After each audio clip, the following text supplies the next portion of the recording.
Peters, I have had a phone call. She's running late. Councillor Cooper, I haven't heard from. Has anyone heard from Councillor Cooper?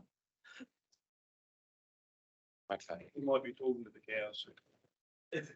Right. So I will move the one apology that I actually have, which is Councillor Jovich, and the late vote for Councillor Peters. Do we have a seconder? Councillor Olsen seconds. Councillors, now that was the quick thing to go there. Now I do just I did it slightly out of order. My apologies there. As with all council meetings, I would like to start with a word of prayer. So I will again ask the members of the public and the councillors if they want to bow their heads, they can. If not, that is fine.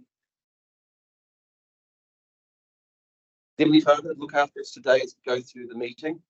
Help us to make decisions that need to be made for the benefit of the district.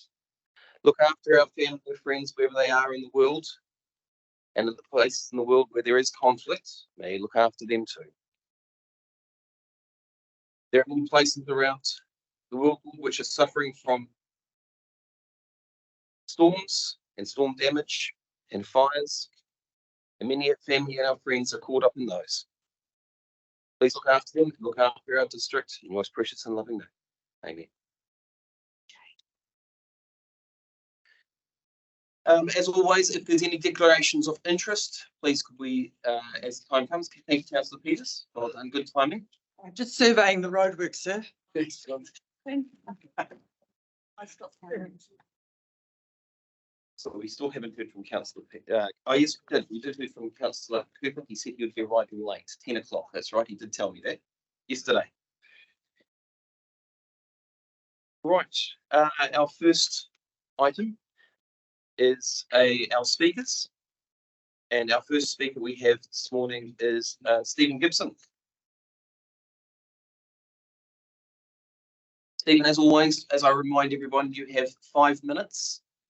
I'm sure Danielle here will show you how to use the microphone, or you've been taught how to use it already. Yes, I have been taught. Excellent. You've got 5 minutes. We encourage you to use that time. Remember, if you do want questions to be asked, or you need to allow for that time to be asked in that 5 minutes. So I'm going to say the time is over to you. Thank you, and thank you for the opportunity to speak at the council meeting. I'm representing the Bream Bay Shared Path Group, and I have support here from Grant Brown and also Jules White, who are members of the Shared Path Group. The Bream Bay Shared Path Steering Group has been set up to advocate for safer travel for cyclists and walkers in the Bream Bay area due to the heavy traffic going on in the port and going to the port, and particularly the heavy growth that's residential growth that's driving One Tree Point and Ruakaka at the moment out there. What we wanted to do is establish a safe cycle route linking the communities of Marsden Cove, One Tree Point and the Ruakaka Town Centre. It's about connection and making safer the routes of travel between the 3 major points, villages out there. We've already had a public meeting that was set up. We had 120 people attend, and we wanted to discuss potential routes and also gain community and business support from the locals to see what they actually thought about the idea and if they would be assistance in doing funding for a path. At that meeting, we also set up a petition and we left that at local businesses for a couple of weeks. We've actually got 250 plus signatures, which I've actually got here with me. I can hand that in if you like. We do actually would want to go out again to the community and to business as we as a group get alongside council and communities to go into the long-term plan. 4 routes are on the table as per the map distributed. I think you've now all got a map, which is great. I wanted to have it on screen for everyone to see, but unfortunately I haven't been able to do that. Route 1 is through the middle there. It's actually going from Marsden Cove alongside a drainage easement, a WDC easement, and that goes to this. Easement. It goes to McEwen Road. So the opportunity there is to actually use the overbridge over McEwen Road hook up to Marsden Point Road, and the berm is actually wide enough to go along Marsden Point Road to take it through the Ruakaka Town Centre. That's a very quick and easy route, and something that could be opened up quite quickly. Route 2, thinking a bit further ahead, was using the drainage easement, but to continue along the southern edge and take it right down to the Green Bay Village in Martin City.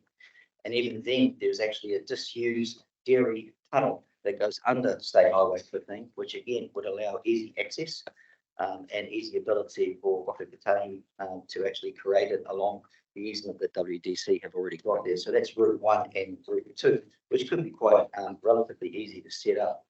We've then discussed on how we could actually do a shared path network, and Route 3 actually takes it up to Takihiwa, and again, easements can be used to make that happen as well.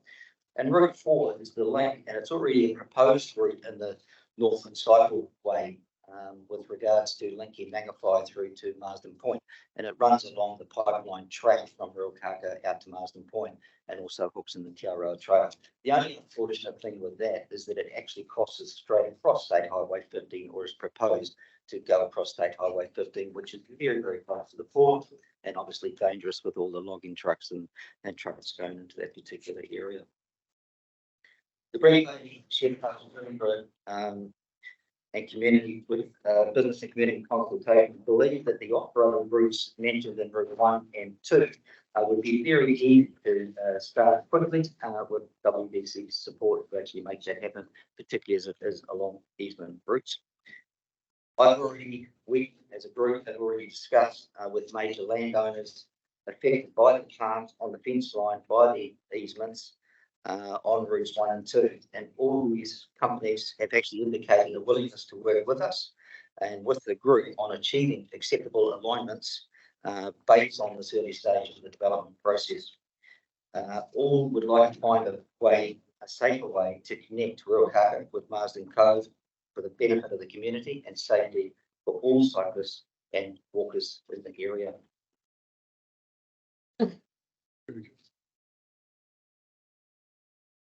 So we're just really looking for WDC support around that for immediate potential use, and also then maybe getting into the long-term plan at a later date.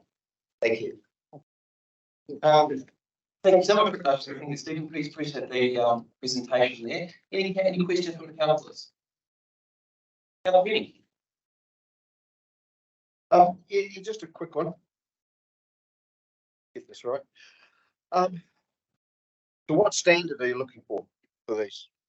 I see mobility scooters mentioned, pedestrians, but I'll just give you a brief rise of what I'm talking about. So our shared path, for instance, if we were to bring it to that standard out there, I don't think I'd see it in my lifetime, to be honest. But if we did a lower standard, would you be acceptable with that? Any standard would be good. Any standard would be good to actually link it through, but ultimately would be wanting to aim for the best for the future and future build it, future proof the whole area. So the actual link between Marsden Cove and Ruakaka potentially would be for mobility scooters, cyclists, the ability for people to go to school as well, go to the college. So yes, we want a relatively high standard, and we want to future-proof it right from the start for the growth that's going to happen in Green Bay. Yeah, and just following on, so I mean, I've just been down to Queenstown a few weeks ago, and their standards of their paths down there are quite acceptable, I believe. Yet way cheaper and more efficient, and I've got hundreds of kilometres rather than doing a small 10. And I just throw that out. It's an interesting one. Maybe it's something we can work with. Thank you. Councillor, I was trying to just remind you questions. Yeah, the word questions, not statements. Stephen, just to highlight probably the biggest question that needs to be asked: has a costing been done? No, the costing has not been done yet. It's right at feasibility stage.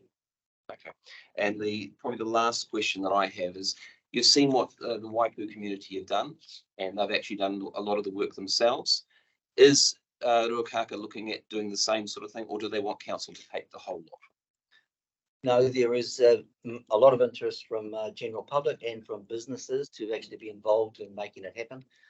So yes, we would actually go back out again, knowing what the cost will be and what we're trying to achieve to actually do that. So no, it wouldn't be the complete WDC funding. It's a matter of actually assisting as we go through, we would go for fundraising. Appreciate it, Stephen. Appreciate the coming in to talk to us. Thank you. All right. Our next speaker is Nora. Shane? Shane. Thank you for saying that. I wasn't 100% certain. I wanted to make sure I got it right. Nora, again, you've got 5 minutes, and again, we appreciate you coming in. Take your time with the presentation. And do remember, if you leave a little bit of time for the questions afterwards, it does help things out.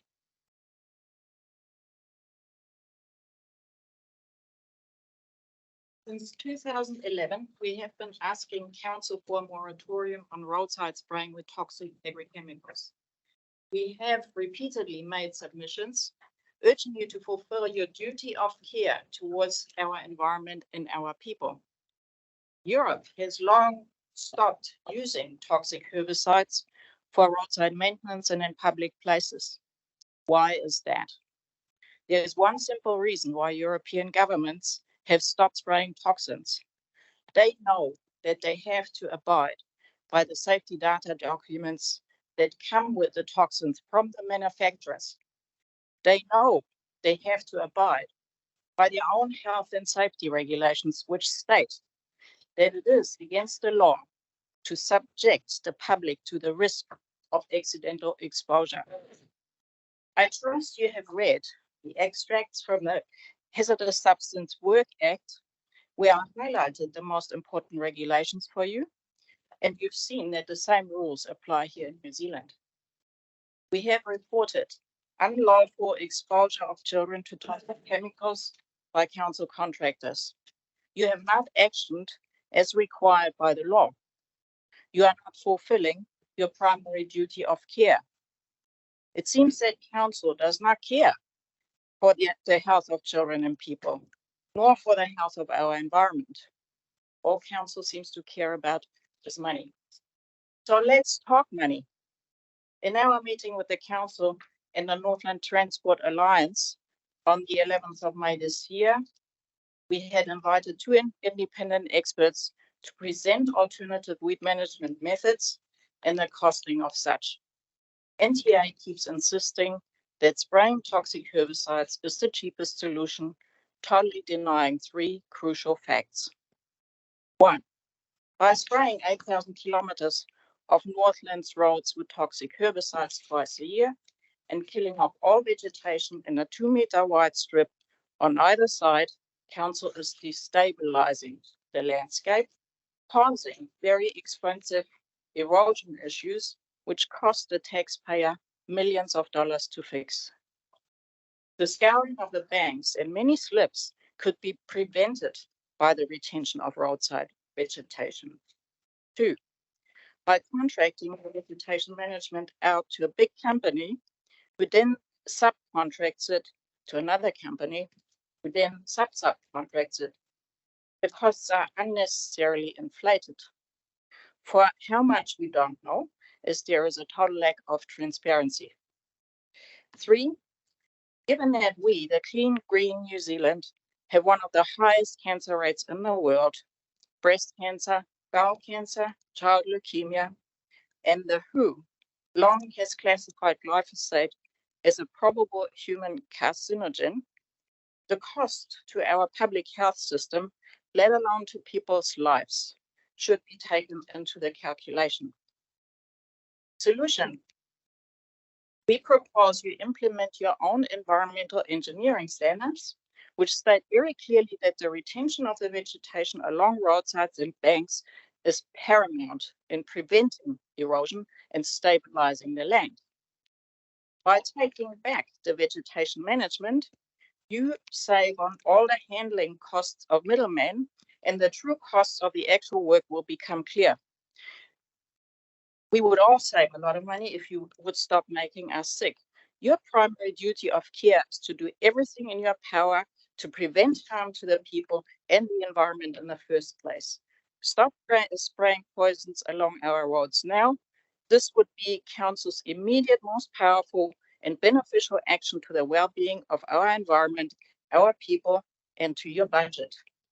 It's only a matter of time until someone will take council to court for your criminal negligence, and that will be expensive.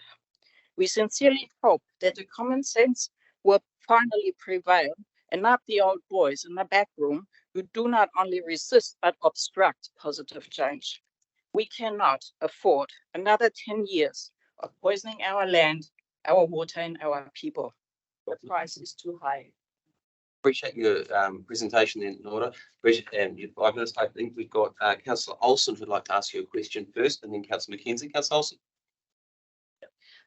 Just a question. Has any alternative been looked at? Yes, absolutely. That's what we presented to NTA in this meeting on the 11th of May. Okay. And other councils in this country have done so already.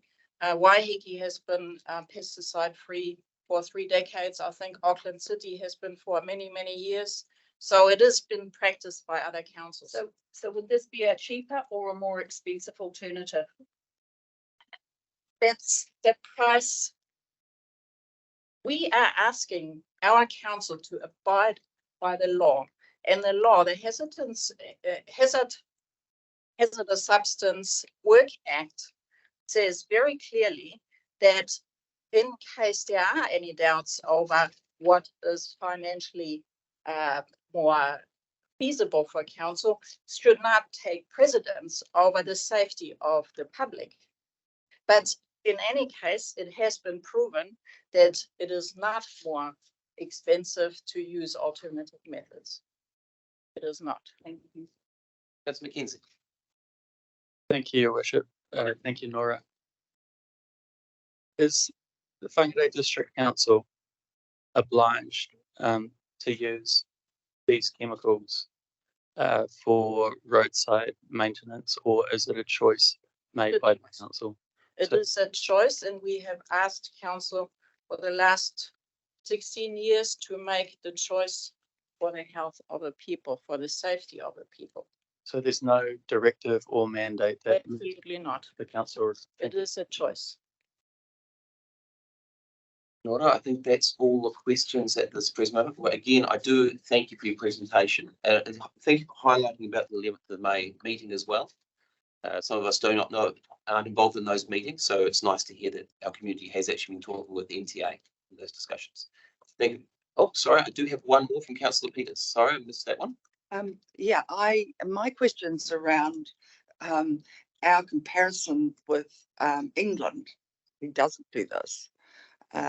So what sort of reports have come from them just allowing roadside wildflowers? I'm aware that it's to do also with public opinion. We get lots of calls for mowing the grass or making it tidier. So there's a little bit of, public pressure from the other side, which is The problematic. pressure should be really to abide by the law. We are only asking our own government to abide by your own law. We shouldn't have to do this. We shouldn't have to plead for our lives. And that's really what this is about. I mean, drive along the roadside, it's all brown and yellow. Does that look nice? Why too? And when you drove down, I haven't been down there for a long time, at some stage had wildflowers growing on the sides. There's so many different ways of managing the roadsides that are attractive. But more than anything, I'd like to remind this council, we did declare climate emergency, and to spray 8,000 kilometers of roadside that is dead and cannot sequester carbon, let alone the erosion issues, I think we shouldn't have to discuss this. It's time that our council steps up to the mark. We have a responsibility not only to this country, but to the global community. This could be our biggest contribution to the climate crisis. Nora, So appreciate your comments there. I noticed you did highlight one particular road, which is actually a state highway. Have you had discussions with the state highway people? No, So we have no jurisdiction over the state highway, just for a clarification. no, we're talking about every road, 8,000 kilometers of road that NTA is managing. Appreciate that, Nora. Appreciate your conversation and your 5 minutes. Well done. Yeah. Good speaking. Thank you. Our next speaker is Jackie Kennedy.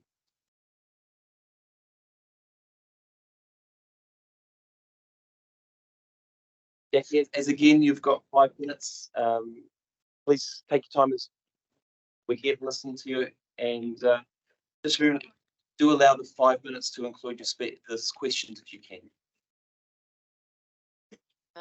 Morena koutou. My name is Jackie Hinari. I am one of the trustees for Kotahitanga Whakaruruhau Kaitiaki Trust. Today, I'm here to advocate for the establishment of a night shelter for the homeless in our community. The issues of homelessness is growing concern, and it is our responsibility to address it with empathy and practical solutions. A night shelter is not just a roof over someone's head. It's a beacon of hope, a place of refuge, and a crucial step towards rebuilding life. Here are the reasons why we urgently need a night shelter. Providing a night shelter for homeless is a matter of basic human decency. It offers warmth, safety, and sustenance to those who are without a place to call home. It embodies our commitment to the welfare of all members of our community. Homelessness is especially brutal during extreme weather conditions. A night shelter can protect individuals from the elements, reducing the risk of exposure-related health problems, and even saving lives, harsh winters and scorching summers. Homeless individuals face significant risks while sleeping on the streets, including physical violence and theft. A night shelter can provide a safe and secure environment, offering respite from these dangers. A night shelter can offer basic hygiene facilities, such as restroom and showers, which are essential for maintaining good health. It can also help in managing the spread of contagious diseases. Night shelters are often the first step towards breaking the cycle of homelessness. They provide a consistent and supportive environment where individuals can access services such as counselling, job assistance, and housing support.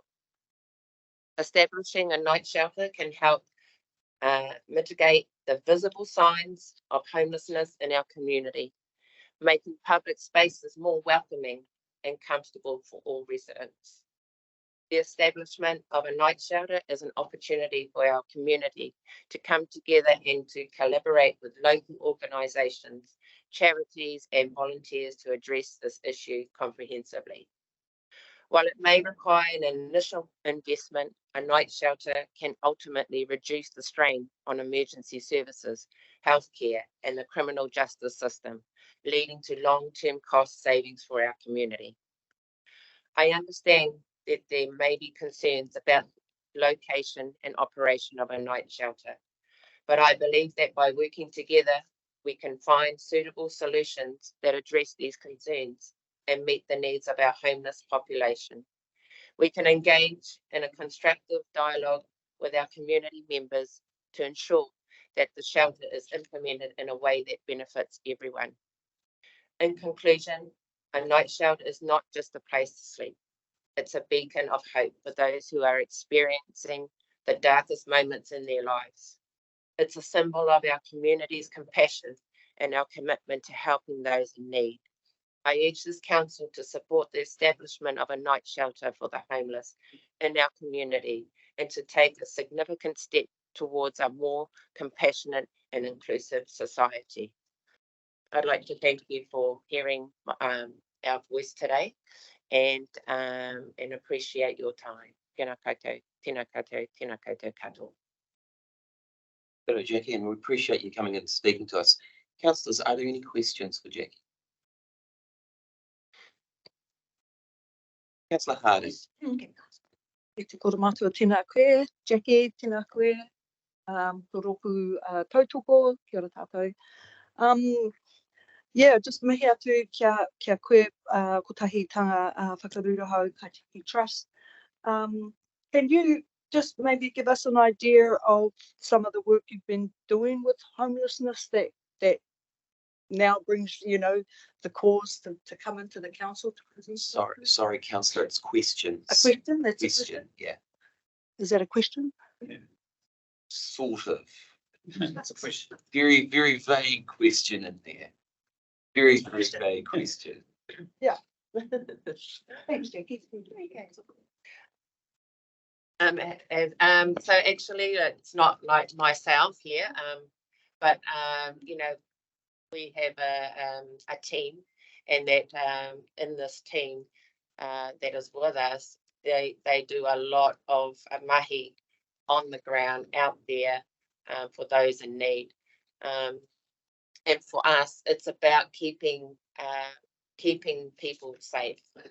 But with a night shelter, this will be more beneficial for them, because if you look around on the streets, you will see tents, and you will see all sorts, and you will also see people in doorways and stuff like that. And then, like I had mentioned in my kōrero, trying to keep them safe, as well as keeping our community and public safe.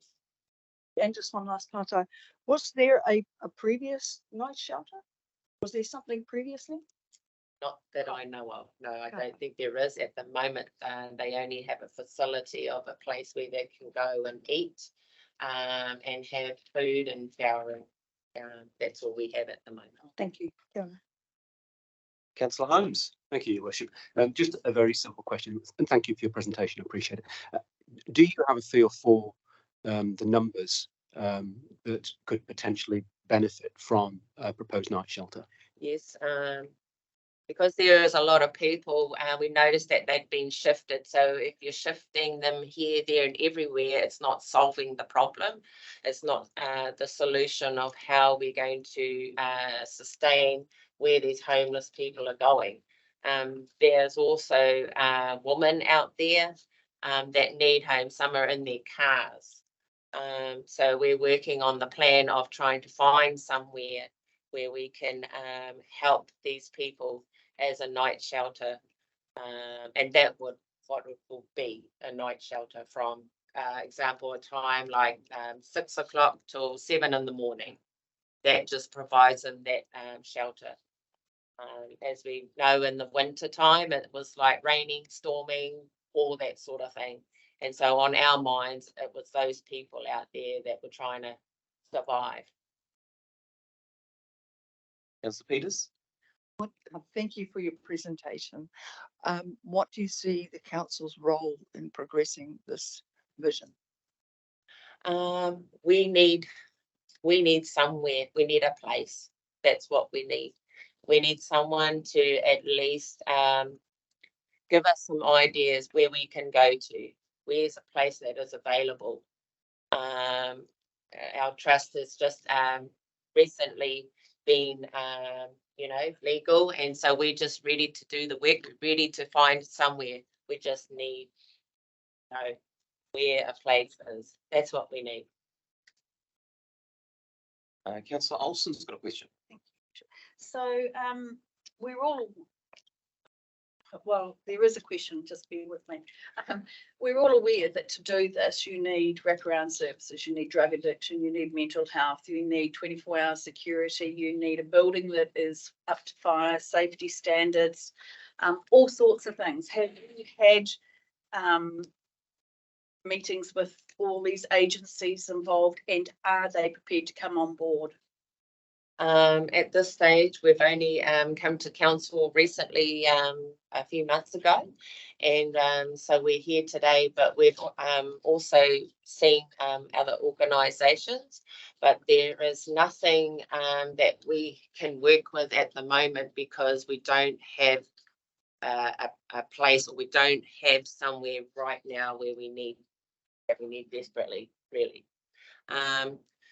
And if we do go into with other organisations, then, for the people that are in this trust and that have been doing the mahi themselves out on the streets, we don't want to be pushed to the back, because we want to do this because we know how important it is for our people out there. And we're willing to do the mahi, and we're willing to do, and if there's any organisations that is out there to help us, we are willing to help with them as well. But at the moment, we do desperately need something, and we just need someone to lead the way for us so we can do the mahi and get that done. Again, Jackie, appreciate you coming in, doing 5 minutes. Appreciate taking the time. It's a lot. It's quite scary sometimes doing it, so I appreciate you being here and doing that for us. Thank you. Councillors, we're now going to move on to the agenda items. The first agenda item is approval of the previous minutes. And it's item 5.1 on page 7. Do I have a mover for that? I'll move it. Do we have a seconder? Councillor Reid, the seconder. Any discussion? All in favour? Any opposed? Carried. Thank you very much. Councillors, we'll now move on to item 6.1, which is on page 21 of the electronic form. For those with paper, I'm sorry, I do not have the page number for paper, which just so happens to be the same number 21.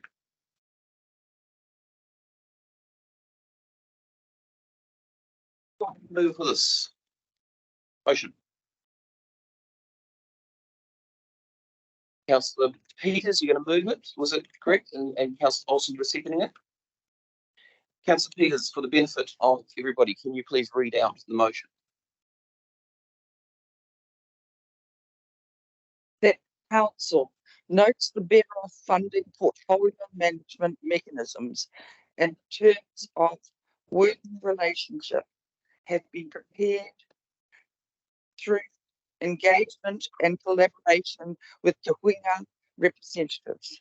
2, approves the governance and management mechanisms for the Māori Wellbeing Fund, Kaupapa Māori Program Contestable Grants Fund to enable the project to move into the implementation phase.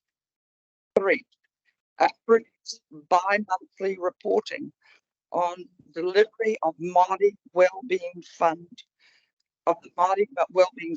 to Te Kaireria Strategic Partnership, and 6 monthly reporting that includes the report to the Crown Infrastructure Partners to align with government reporting timeframes. 4, notes that the council's opposition to the government's 3 water reform remains unchanged. Thank you. Councillor Peters, since it's been moved and seconded, would you like to speak to it? Yes, thank you. I'm really pleased to see that this item is progressing.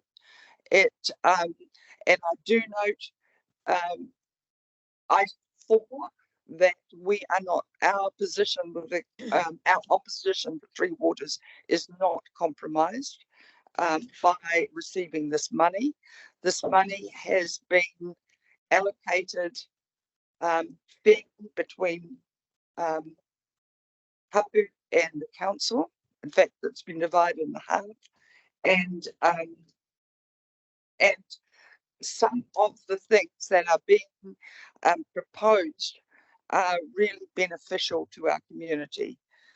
Looking at infrastructure, looking at progressing other things that are of great support to Hapu in our area. Thank you very much. Next, Councillor Benny. Yeah, I'd like to make a couple of points if I could. Firstly, Better Off funding. This was a very contentious program when it was run out, and a lot of us councillors who were for Better Off funding and opposed to Three Waters took a lot of stick for this. So it's really pleasing to see this come through the process. And I note again, as Councillor Peters, that the council's opposition to the government's Three Water form remains unchanged. So I say to all those Facebook warriors who said that this was going to bite us, this has been a really good program for this district. There are some really great projects. The Punaraku, the Hickering Repo, Whānau Heads Fire Service. There's some really good projects that money's gone into, and our opposition to Three Waters has not changed. So all those people on Facebook that criticised us and tell us we were selling ourselves, I'd like to hear from you again. Secondly, I note the Benny, I just want to point out it's not a It's not trying to make a point here, you're trying to go to your agenda item, please. Yeah, sure. Okay. No worries. Secondly, on page 27, engaging with community. This is a important part of this process, and I'll just highlight that engaging with community. I think that may be very vital for later on in the program. And lastly, I just want to say that really good process from our staff working with the councillors. It's been a really good process, and this is taking it a step further. So congratulations to our staff for the good work. Councillor Harding. Kia ora mātua tēnā koe. Kia ora tātou. I just want to acknowledge our representatives from Te Huinga that are present with us this morning. I'm Mahi Nui kia koutou katoa, and our council staff. And we've said it previously when it was presented, how well clearly articulated the work program has been going, how it's stepped out, how there's really good governance, co-designed representation that's been brought on board. And I think that previously spoken by our Kura Matua was that a range of projects have been very much coastal rural, and then the Māori Wellbeing Fund, and there was only one project that was kind of in the CBD. So I think that a little bit of battling for coastal and rural communities, that this funding has certainly focused on those areas. So ngā mahi nui kia koutou.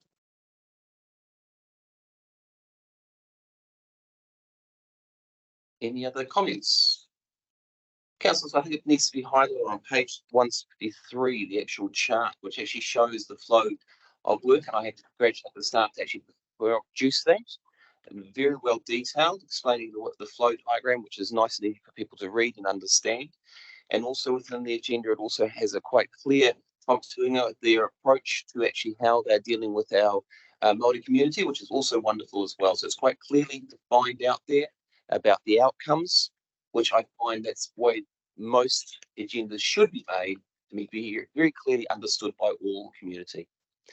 And I also take note to Councillor Harding pointing out our Tuinga members here. I see we have got a couple sitting, chairs sitting in the back corner there. And over the side, yeah, coaches, there we are, the split on both sides. But look, it's great to see you guys here, and it's also great to have everyone have this conversation through council. Since there's no other items, Councillor Peters, do you want to have your right to reply? Only I'm really looking forward to the projects that are chosen by Te Huinga. That is very exciting for me. Okay, it has been moved and seconded. All those in favour? Aye. Any opposed? Carried. Thank you, councillors. We'll now move on to item 6.3, which is on page 177. Sorry, 6.2, 165. Sorry, I jumped ahead.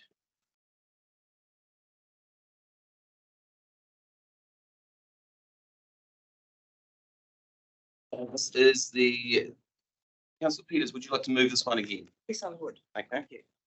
And Councillor Harding would second it.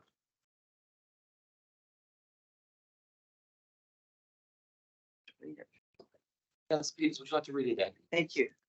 That council approves the temporary road closure of Fulton roads to ordinary traffic for the native market on Fulton date in accordance with section 3421B and schedule 10 clause 11 of the Local Government Act 1974. Saturday, 28th of October 2023, Rayburn House Lane from 183 Rayburn House Lane to 68 Rayburn House Lane. 2.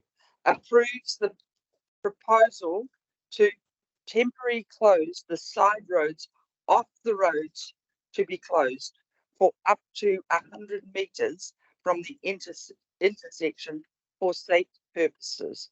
3. Delegates to the chair of the Infrastructure Committee and General Manager Manager Infrastructure the power to give public notice of these proposed temporary closures, to consider any objections and either approve, cancel or amend any or all of the temporary road closures if applicable.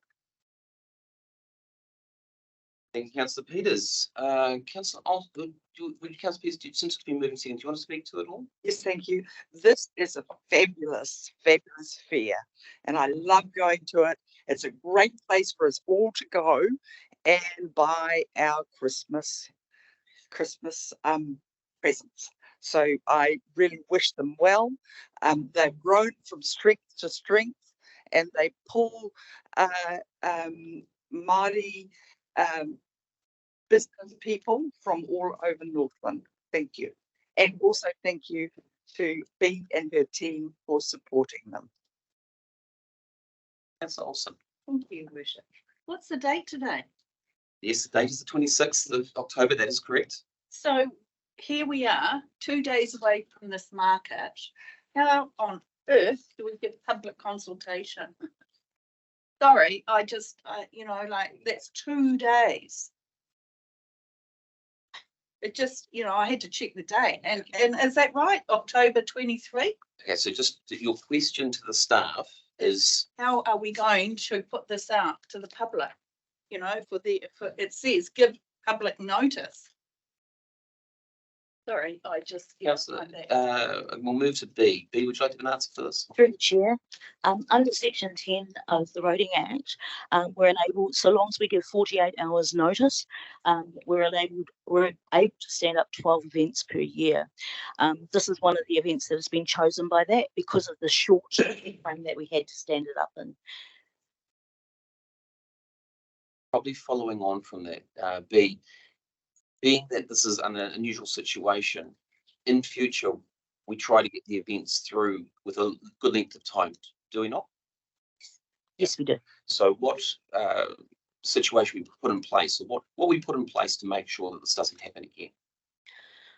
So now that we're through the chair, now we know that this hopefully will be an annual calendared event.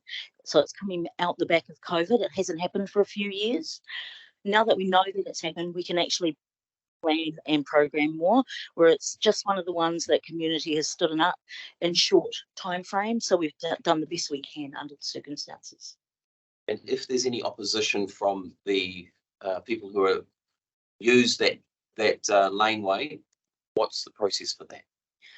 So I believe all people along the laneway have already been notified and letters have gone out. There has been no one has complained or said that they object to it.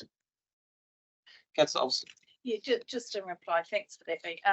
I just want to know, known that I'm not against this.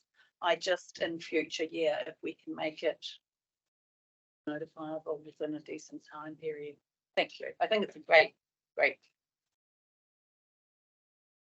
Yep. Great thing. Yeah. Okay. Any other questions or statements? No. Councillor Peters, did you want your right of reply? I haven't ever heard of anybody who thought this was a bad idea. Councillor, it's been moved and second. All those in favour? Any opposed? Carried. Thank you, councillors. We'll now move on to item 6.3, which is on page 177. I'll move it. Councillor Comp's going to move it. Do we have a seconder? Councillor Reid will second it.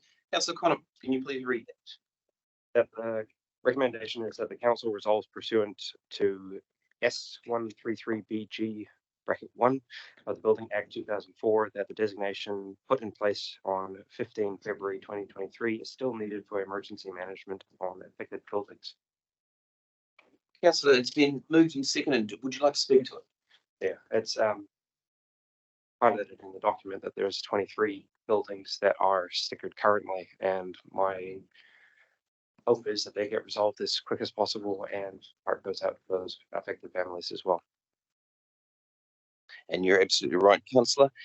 that there is a lot of affected families still within our district, and they are still trying to pull everything together. And some of them are outside their realms. And just to highlight that, some of our residents who are being stickered are still waiting for EQC to do their insurance assessment, and that was since the storm in October.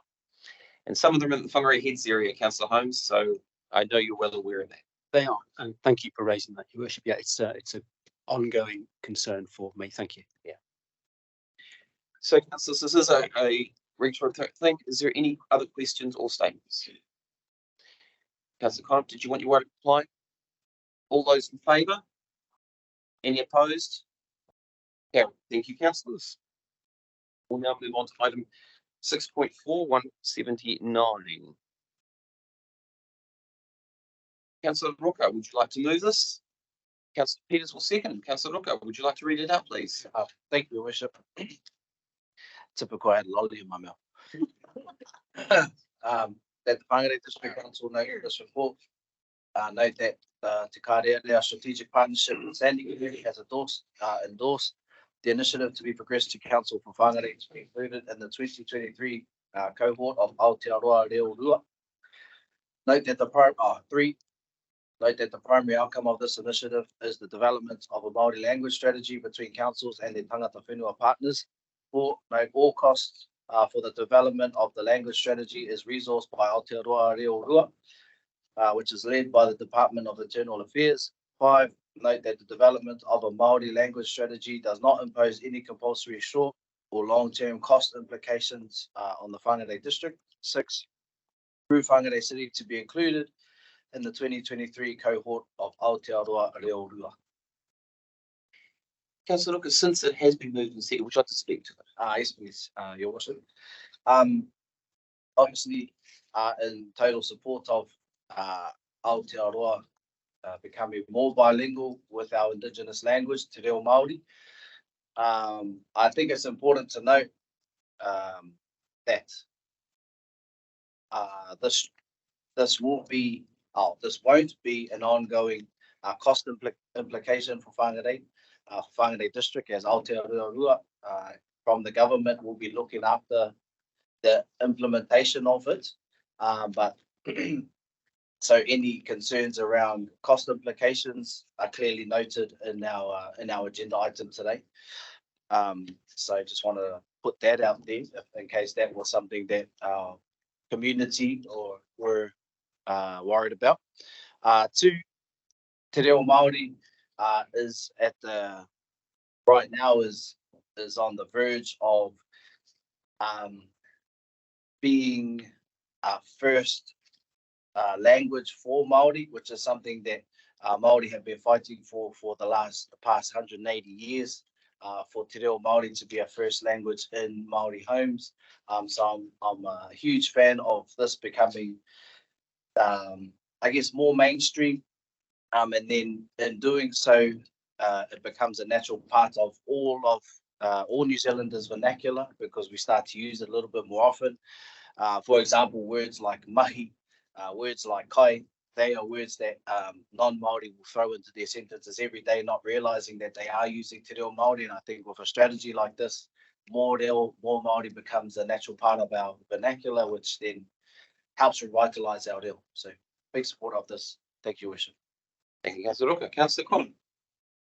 Yeah, also just I'll talk about what Councillor Rooker has just said, and full support and proud to be accepting this, and hopefully it does go through.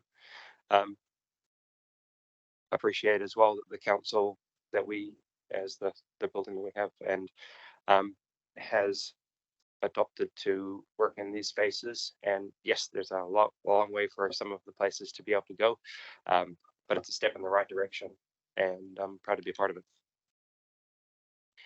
Councillor Peters. Kia ora, thank you. I think that this is an exciting moment that we're moving into, and I noticed, and I'm typing his left, but how this dovetails nicely with the progress that is being made of a Ngāpuhi Te Reo dictionary. So, you know, it's also the local language that probably will feed into this process. Thank you.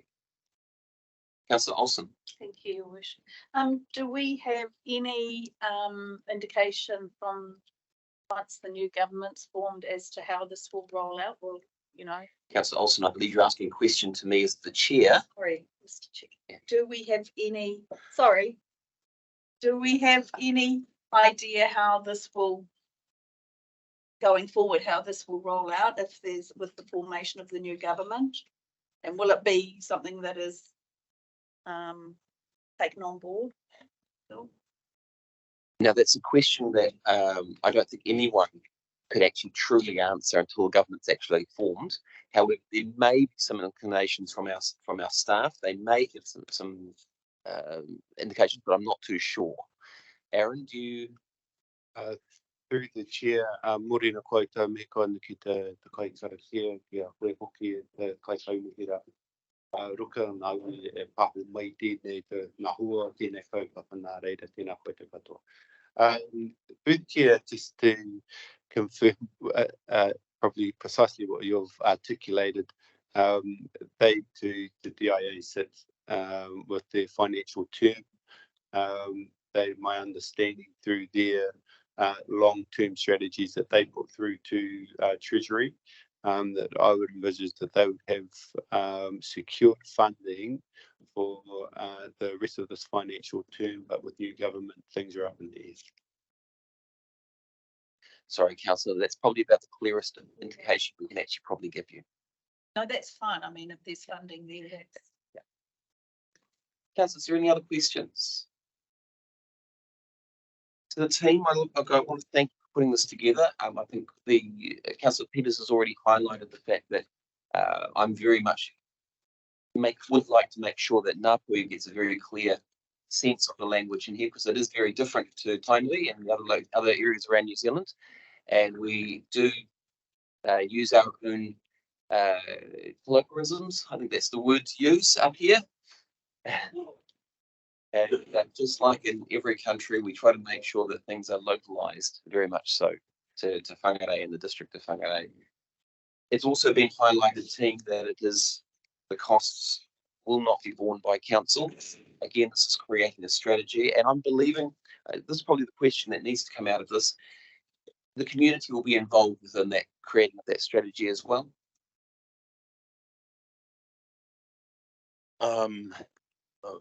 Haere tonu ana ngā mamihi ki te kaikara ki te kai whakatuwhera o tēnei wāhi mō te pairau anō ki te tēpu, ki te koromatua, ki ngā kaikaunihira e mihi ana.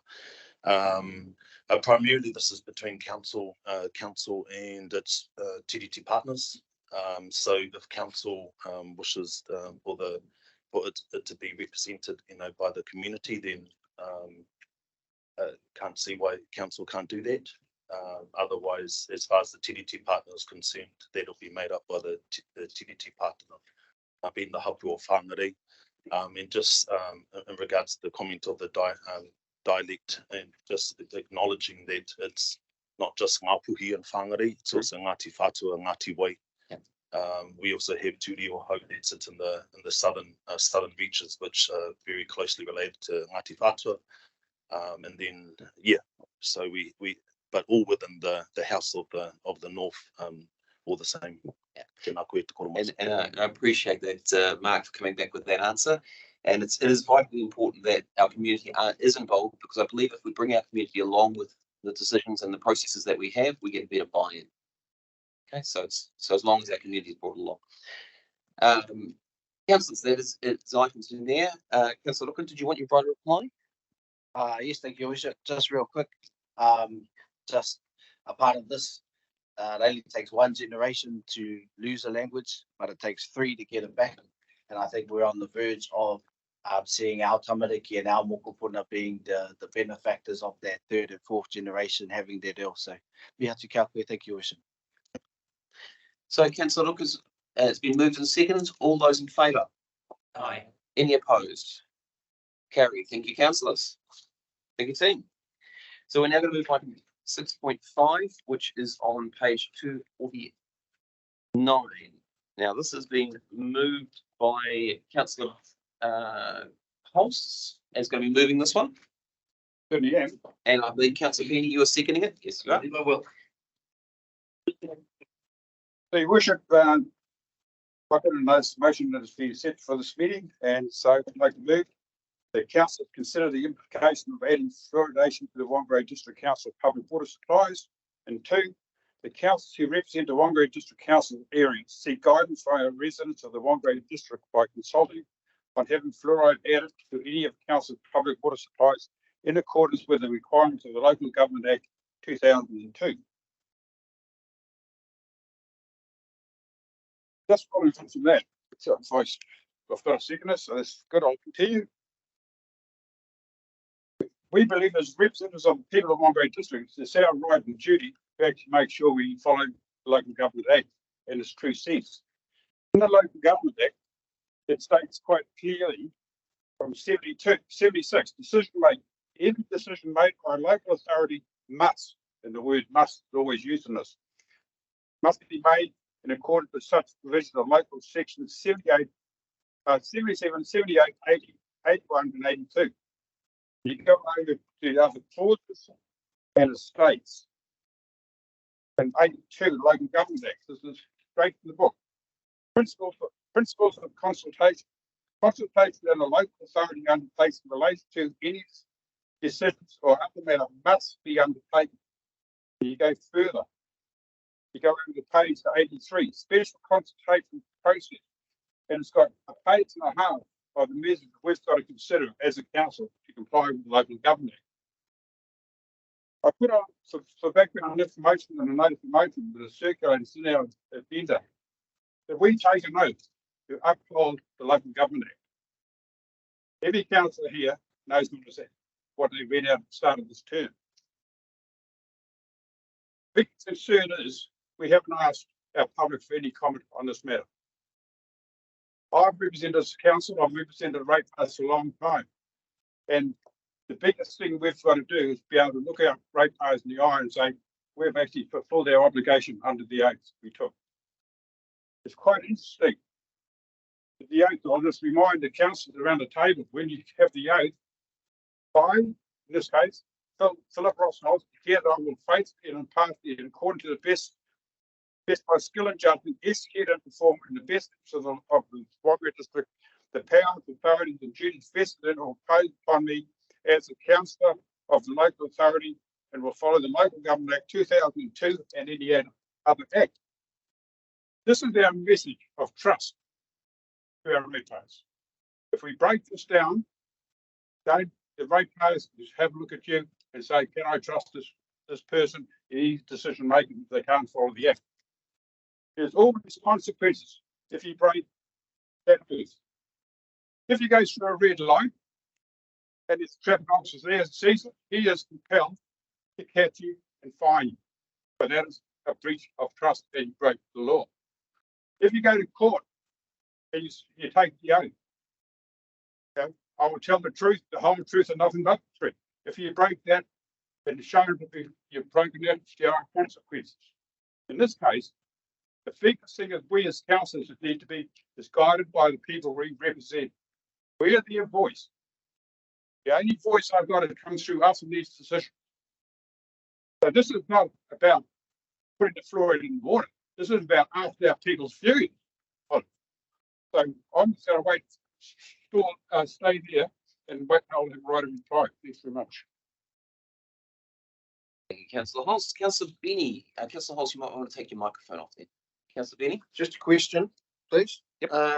So I've heard third hand that you've received some notification from the possibly incoming Minister of Health regarding consultation. Can you share that with us, please? I was going to do that, Councillor Benny. That's important now. Yep, okay. Dr. Shane Reddy has forwarded to me a supplementary audit paper dated the 26th of October 2021, which actually has a clause in it, which is clause 4A. And in clause 4A, it states the views of local health authorities legislated to represent regional health interests where the local authority supply is situated. So Dr. Shane Retty was quite clear when he made this original motion in 2021, when it was to go with the health of fluoridation of drinking water amendment bill, which actually put through that the Director General of Health had the total say. So he wanted our local areas to actually be informed and included with any discussions, any decisions that we made. So that is still on the table. In the discussions that I had, Councillor Benny, he is still on the view of making sure that amendment is put in there. So just to clarify, because I think this is a really vital point. We accept that he is probably going to be the Minister of Health, and that you're saying that he is of the opinion that it should go to consultation before any decision is made. That is what he has written here in his amendment bill, or should I say in the what do they call it, the proposed amendment. It's SOP number 38. Thank you. I cannot speak for him though. I'm just saying. Yeah, that's what he said to me. Councillor Olsen. Thank you, Your Worship. I'll be guided by your greater knowledge. So I would like to propose a further motion. Is that Not possible. not possible? Not allowed to move and notice, not allowed to change a notice of motion. Thank you. So, okay, because so I'm stymied then. A notice of motion is actually been set and put in by councillors. It cannot be changed. Can you speak to it? Can I just speak to it or not? Oh, not for this one. Sorry, I'm a wee bit ahead of the ball. So I'll If wait. you want to speak to this motion. Nothing. Councillor Golightly.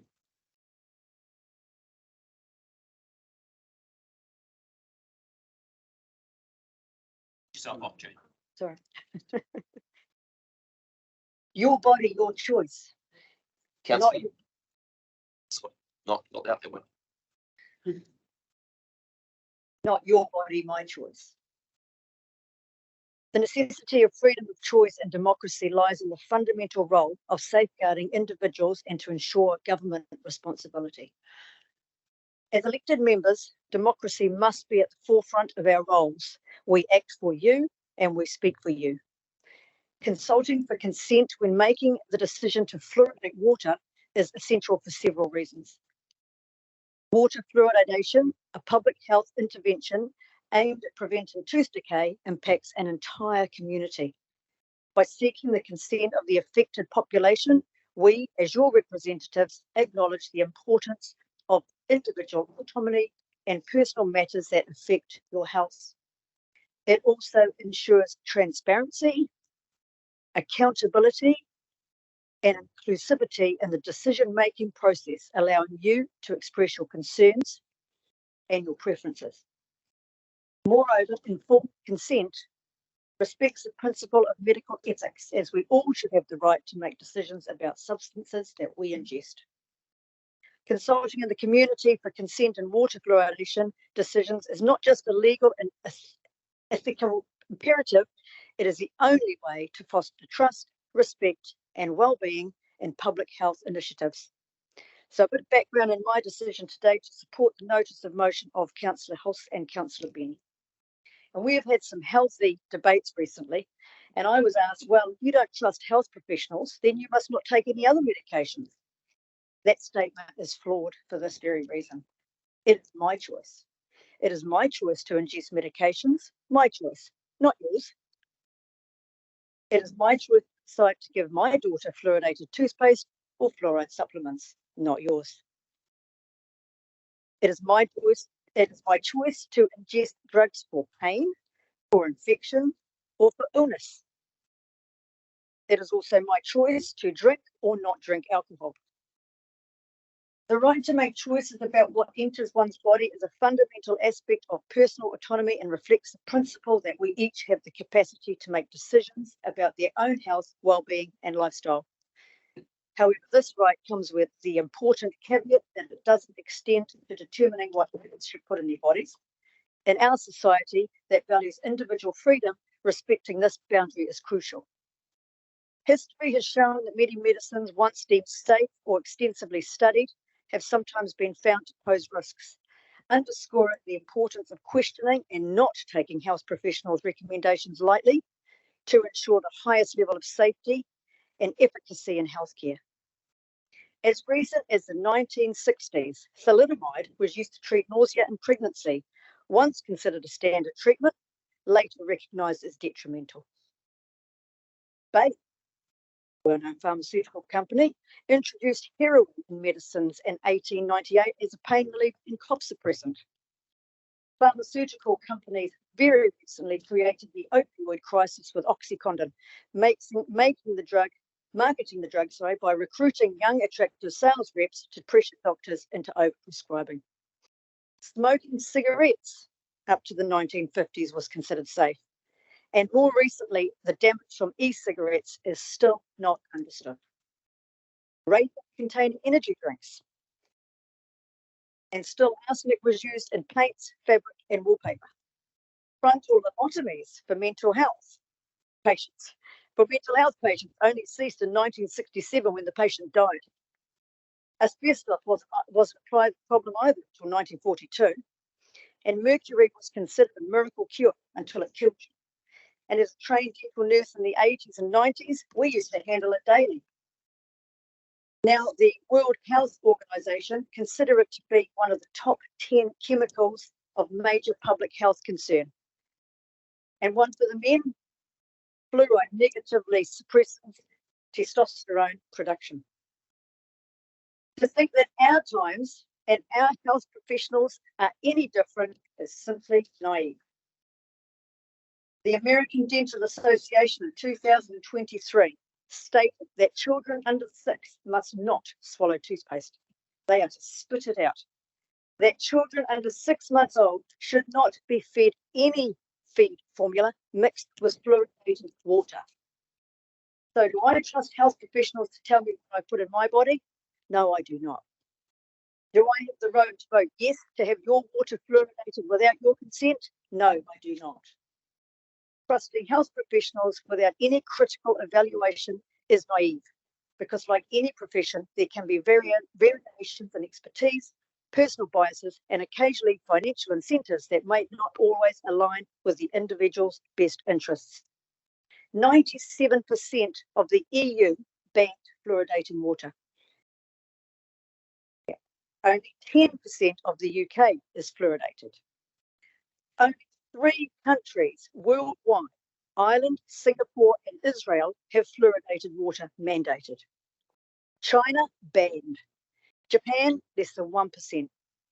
In fact, only 11 countries in the world have more than 50% of their population drinking fluoridated water. We are elected to represent. We are elected to speak on your behalf, to make choices that can be contentious and to make decisions. So if we think that we have the right to make the decision to fluoridate water without consultation, we have no right to be here as an elected member. Thank you. Thank you, Councillor. Again, please. Yes, that's great. Councillor, I keep reminding you, and I will remind you again, you are to speak to this direction or to the councillors. And I'll highlight that very clearly because the cameras don't see the back of your head. Your Worship, just point of order there. Yep. Are the cameras on today? No, they Can't see No, them. they are not. They're not. Why not? Sorry, councillors, that's a question asked to me. Like the other councillors, please stop filling in. We need to ask our team here because they have been working, and if there is a technical problem, then there might have been a technical problem again today. They've just highlighted again that there is a technical problem again today. But it is recording, and it is recording. It can be put up for late use. For the entry. Sorry, into the public. I'm sorry. No, the councillors are reminded again. This is a council meeting. Okay. So we've had the motion moved and seconded. Is there anyone else to talk to it?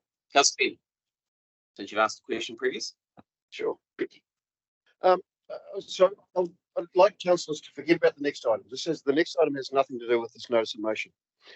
This notice of motion is not about whether we are for or against fluoridation. I brought this up at a meeting several weeks ago, and I likened it to Three Waters.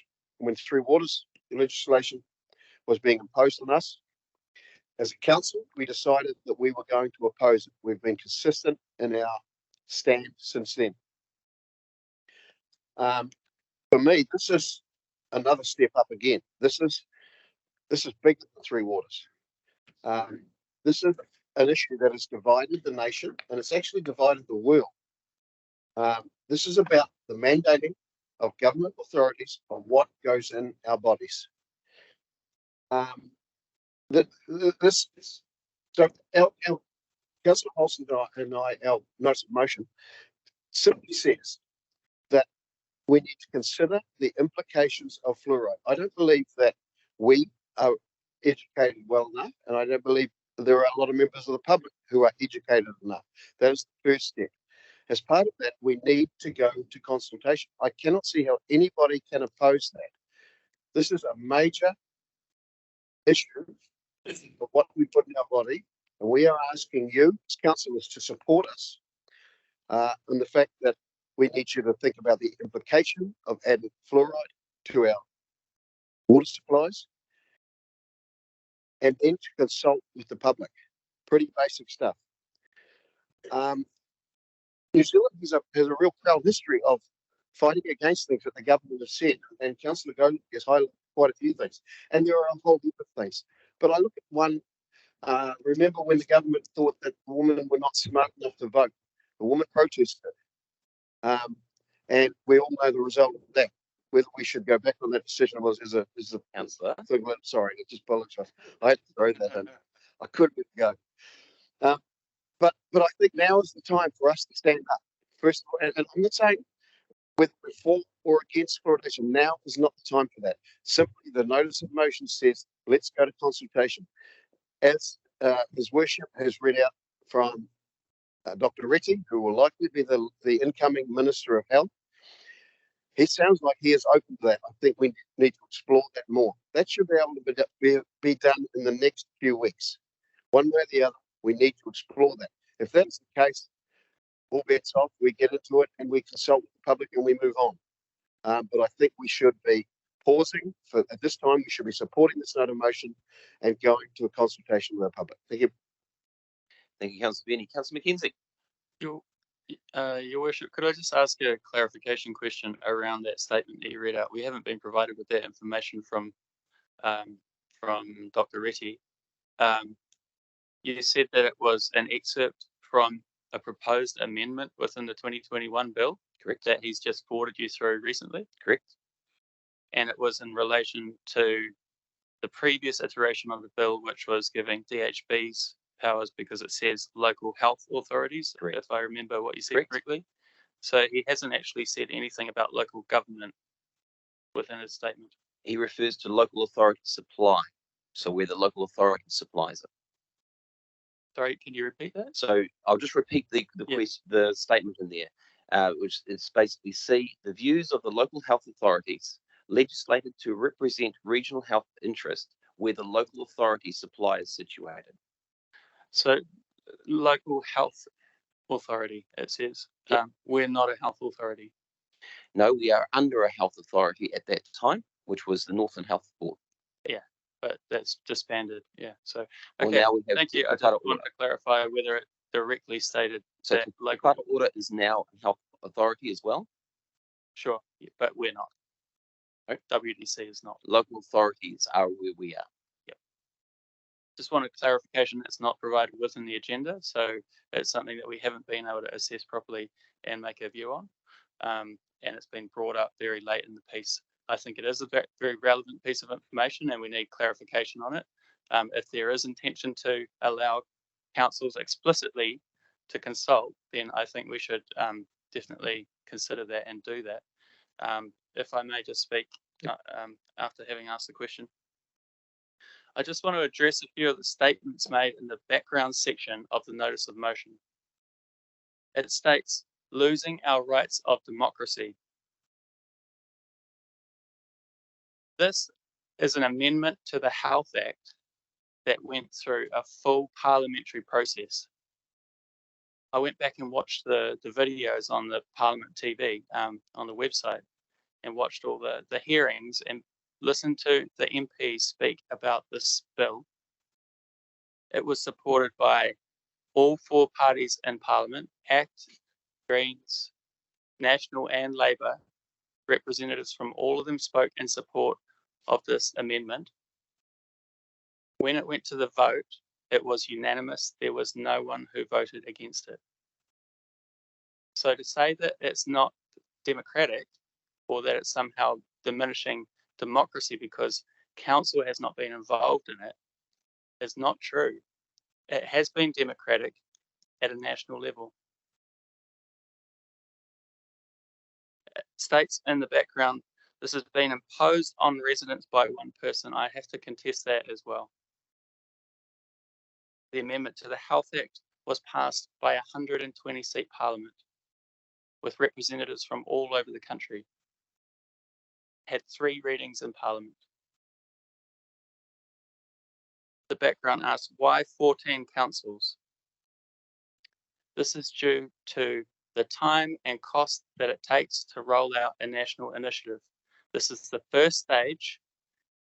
The Director General has stated the first stage will increase fluoridation rates for the population from 50 to 62 with an overall target of 80%. So there are further stages to come. Will government be funding 100%? Well, in the next item, it states what the government will be funding. It's everything, all of the capital costs except for the gate. Consultation. The notice of motion highlights a lack of consultation. Okay, sure, if there is legislation that allows us to consult further, brilliant. But currently there is not, but there was consultation undertaken within that bill. There were 1,200 submissions made and there was a full select committee hearing process that was undertaken. So to suggest that there has not been any consultation with the public is completely false. It hasn't been consulted on by us, but it has by the Parliament. It also suggests that the LGA may or may not be overruled by other pieces of legislation. The LGA does not sit in isolation. It interacts with other pieces of law. And we've had legal advice stating that there is no legislative leeway whether to comply with this or not. So if we go ahead and choose not to comply with this, what do we stand to lose? We stand to lose $4.4 million of capital funding. States it in the agenda. Sorry, Councillor, this is the previous agenda. We haven't got to that other agenda yet. It's all relevant to this point. We stand to lose $200,000 on the first day of the breach and $10,000 each day thereafter. Can I point of order, please? Yep, Councillor That's, you know, we're talking about truths and non-truths. That what Councillor Mackenzie's saying is not fact. There's a possibility that we could lose the funding, but there is no certainty. And the fact that the fine is not $200,000, it's possibility of up to $200,000. So I think we've got to get those facts right. So I just correct those. Okay, thank you. It's fine. No worries. I'm happy to take that on board. Thank you, Councillor Benny. So $10,000 a day, up to a total of $8.25 million in the first year and $3.65 million every year thereafter. There are councillors in this room who have stated that they don't think that the government will follow through on that legislation. That may be the case, but am I willing to risk tens of millions of dollars of ratepayers' money on a hunch that they won't follow through? No, I am not. I think that's fiscally irresponsible.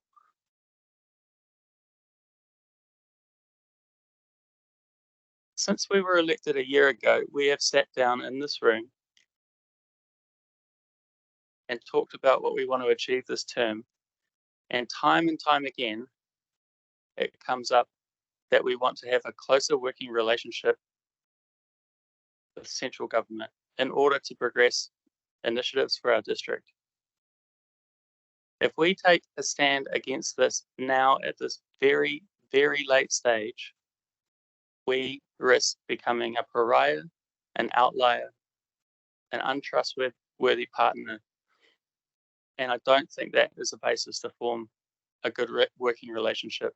And on that basis, I will not be supporting this motion. Okay, thank you, Councillor Mackenzie. Councillor Connor. Thank you. In relation to the email that was supplied to us from the Chief Executive to all of us, how does that fit in relation to this today? Councillor, once again, this is a separate motion. So realistically, that information was provided for the next item. Okay. This particular item is to do with the notice of motion. Now, I need to remind Councillor again, this is to do with the notice of motion, which has been provided by Councillor Holst and Councillor Benny. As it does state at the bottom of it, and this states about consultation, how does that paragraph fit within this notice of motion? There is nothing stopping us from consulting with our public as in relation to this item that is here. So another question as well. Should this go through? Should the next agenda item go through? We may still be consulting, but on still fluoridating more. So again, the two items are completely separate. One is saying for consultation, one is saying for building the equipment. Two completely separate items need to be taken and considered completely separate. I'm asking the question. Yeah. I'll speak to it, please. Yep. This is a very contentious topic, as we've heard, as we see, and appreciate people for using their voices and also coming into the chamber today too. One of the issues, and it's Councillor Mackenzie has raised it just prior, and I was going to mention it as well, was that we are wanting to build a better relationship with central government, and we're constantly complaining that we're not being engaged with properly, and there is a lot of work that needs to be done. But disregarding a directive for us to do that is very difficult. Point of order. Yep. It doesn't say that anywhere.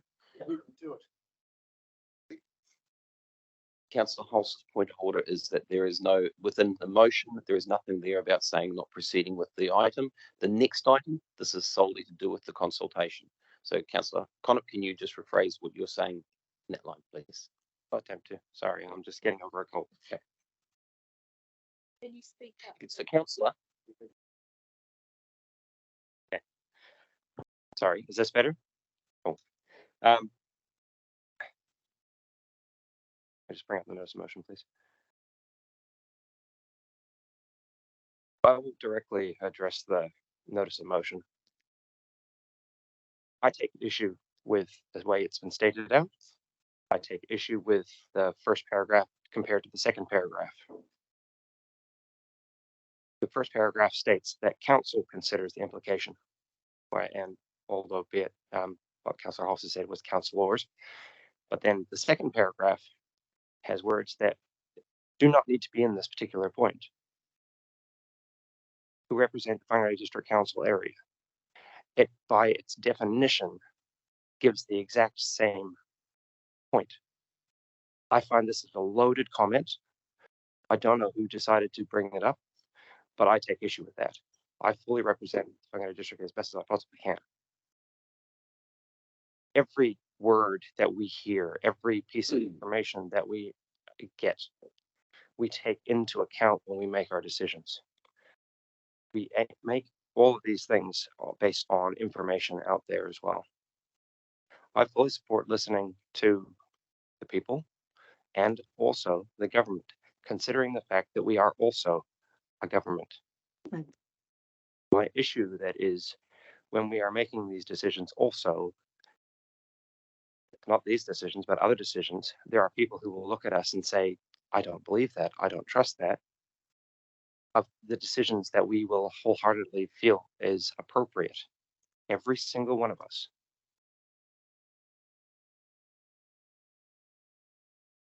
I will highlight also the fact that the education of the general public and wider public on specific areas, including governance, is lacking. It is one of those things that going out will only go out to opinion rather than actual legitimate, educated understanding of this. And we will only be able to get that general idea of it rather than a fully informed, educated doctor, for the lack of a better term. I wouldn't trust my health to somebody who is not a doctor. Thank you, Councillor Connor. Councillor Mackenzie, you have a question? Yes, I do. I just wanted to ask your worship, were we not given legal advice yesterday by the CE that states council cannot consult on decisions that it is not legally that it is legally unable to make? The opinion that was provided by the CEO was last point there was consultation requirements under section 78 to 83 of the Local Government Act 2002 do not apply to whether or not to fluoridate, because council cannot consult on decisions that it is legally unable to make. In brackets, there is also provision within the Health Act that the local authority is not required to consult on any matter relating to the Director General's direction. Close bracket. So just to summarize, at this point, Question. we cannot, I'm asking a question, your worship. We cannot legally consult at this point. So your question is, The can we? The opinion that has been given, the legal opinion states that we cannot legally consult because it's not a decision for council. Councillor, you need to rephrase your question there. And your question is, can we? Can we consult? Yeah. Legally. Yes, we can consult. That's not what the legal advice is. Where is Rebecca? Is she? Rebecca, would you click him over the microphone?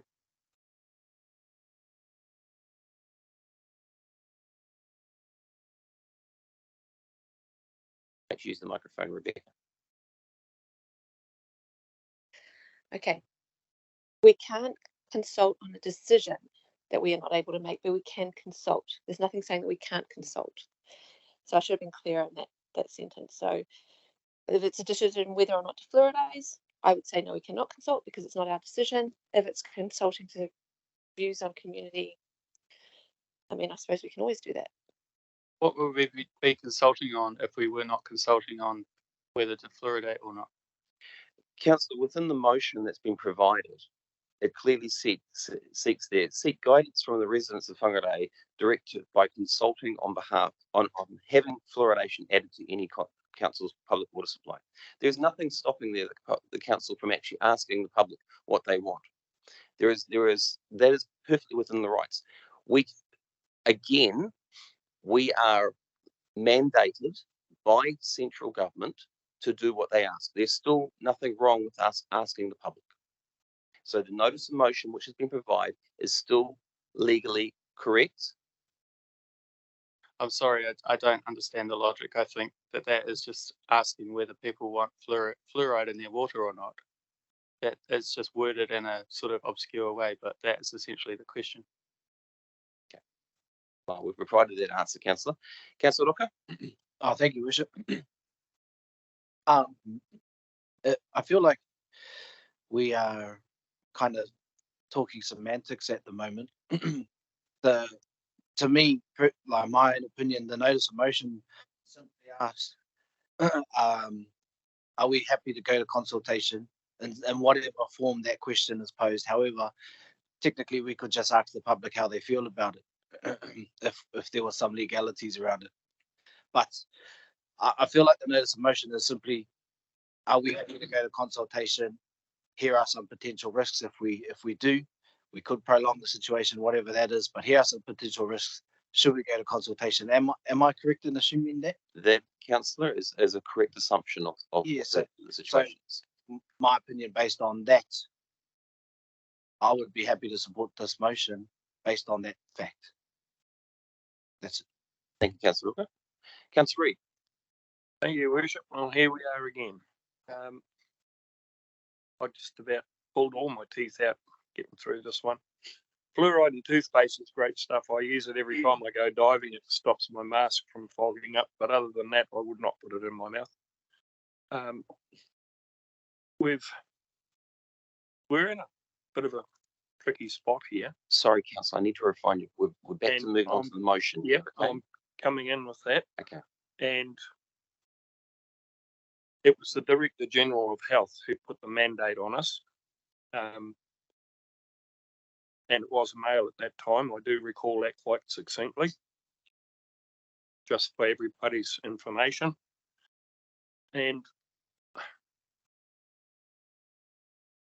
there's ramifications if we don't go with it from the legal perspective. And there's also ramifications from the public view. And personally, I'd rather be offside with the government than the people I have to live with and support and represent. So with that, I will be supporting the motion. And Councillor Reid. Councillor Holmes. Your Worship, thank you. So just very briefly, look, addressing the motion directly. So point one, that we consider the implications. I think we're doing that. So I think there's no question of that. This is exactly what we're doing now. We have done previous meetings and we've done it a lot. And second section is that we seek guidance from residents. So I want to talk to that for a moment. And it was very useful to get the clarification on the legal advice we got yesterday. So that was really very helpful, because it's clear that we can't challenge a decision that we have no authority to make. So we can't challenge the decision of the Director General of Health. The Director General of Health, in my understanding, is appointed by the government of the day.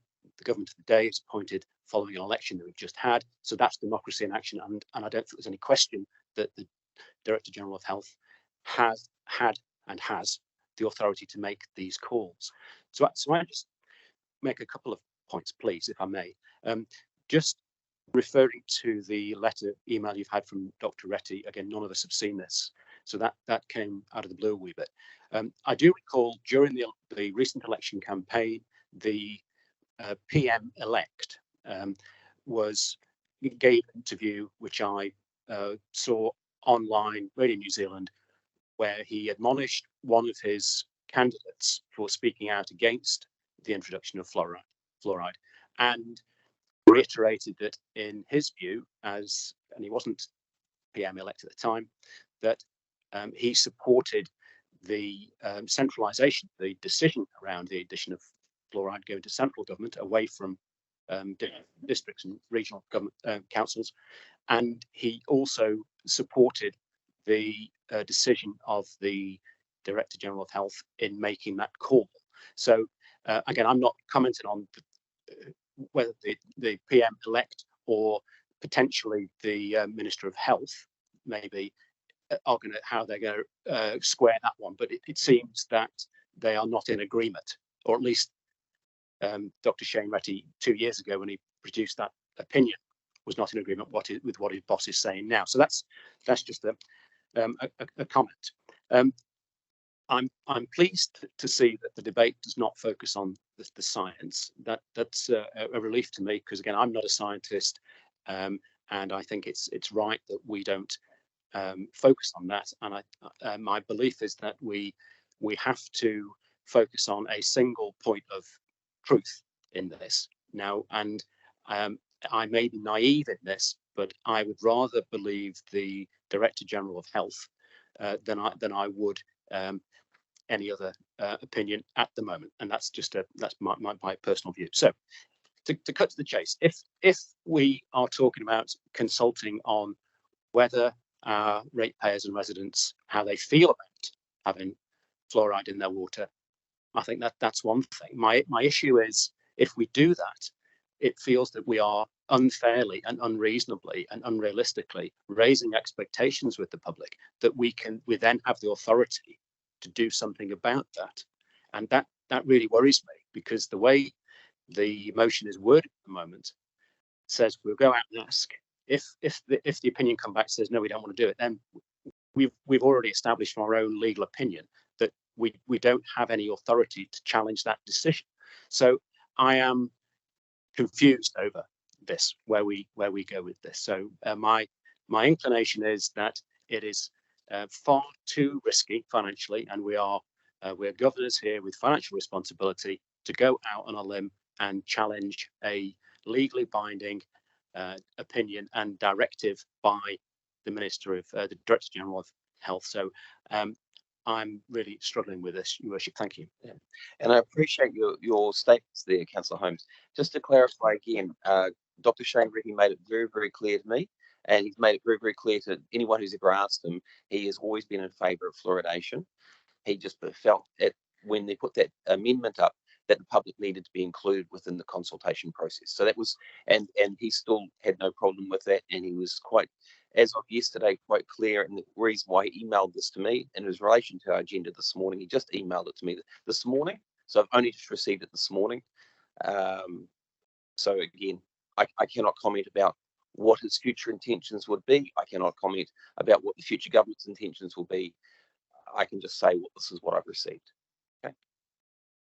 And as your other comments there, there has been many times where our council, and not just our council, but other councils, have actually questioned directions that central government have made and actually gone out for public consultation. One that's presently going out for public consultation or a referendum approach is actually done by the Far North District Council and by the New Plymouth Council, which talks about road maintenance on highways. And they are pushing for the central government to put more maintenance on the state highways. So again, this is what's happening at the present moment. So councils do have the right to question and ask their public for feedback, and how they choose that feedback and how they take that feedback is over to the council afterwards. Okay, hopefully that clarifies a few things that you've asked, and I do appreciate the statements that you've made. Councillor Connick, do you have a question? This is in regard to the email that was sent out. Do you have this email? Which email?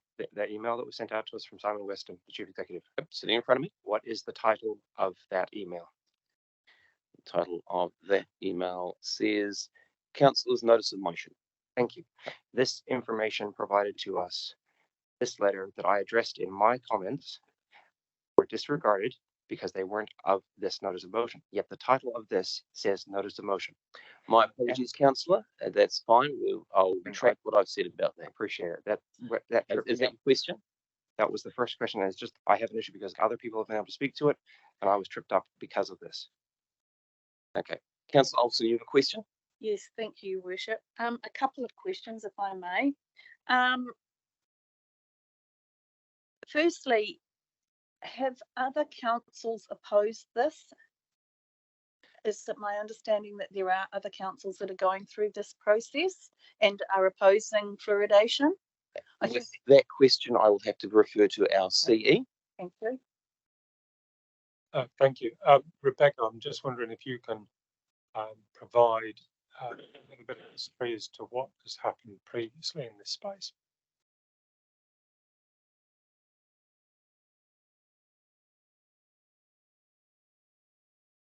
Okay, currently councils are talking about it. Rotorua District Council has had the same discussions that you are currently having.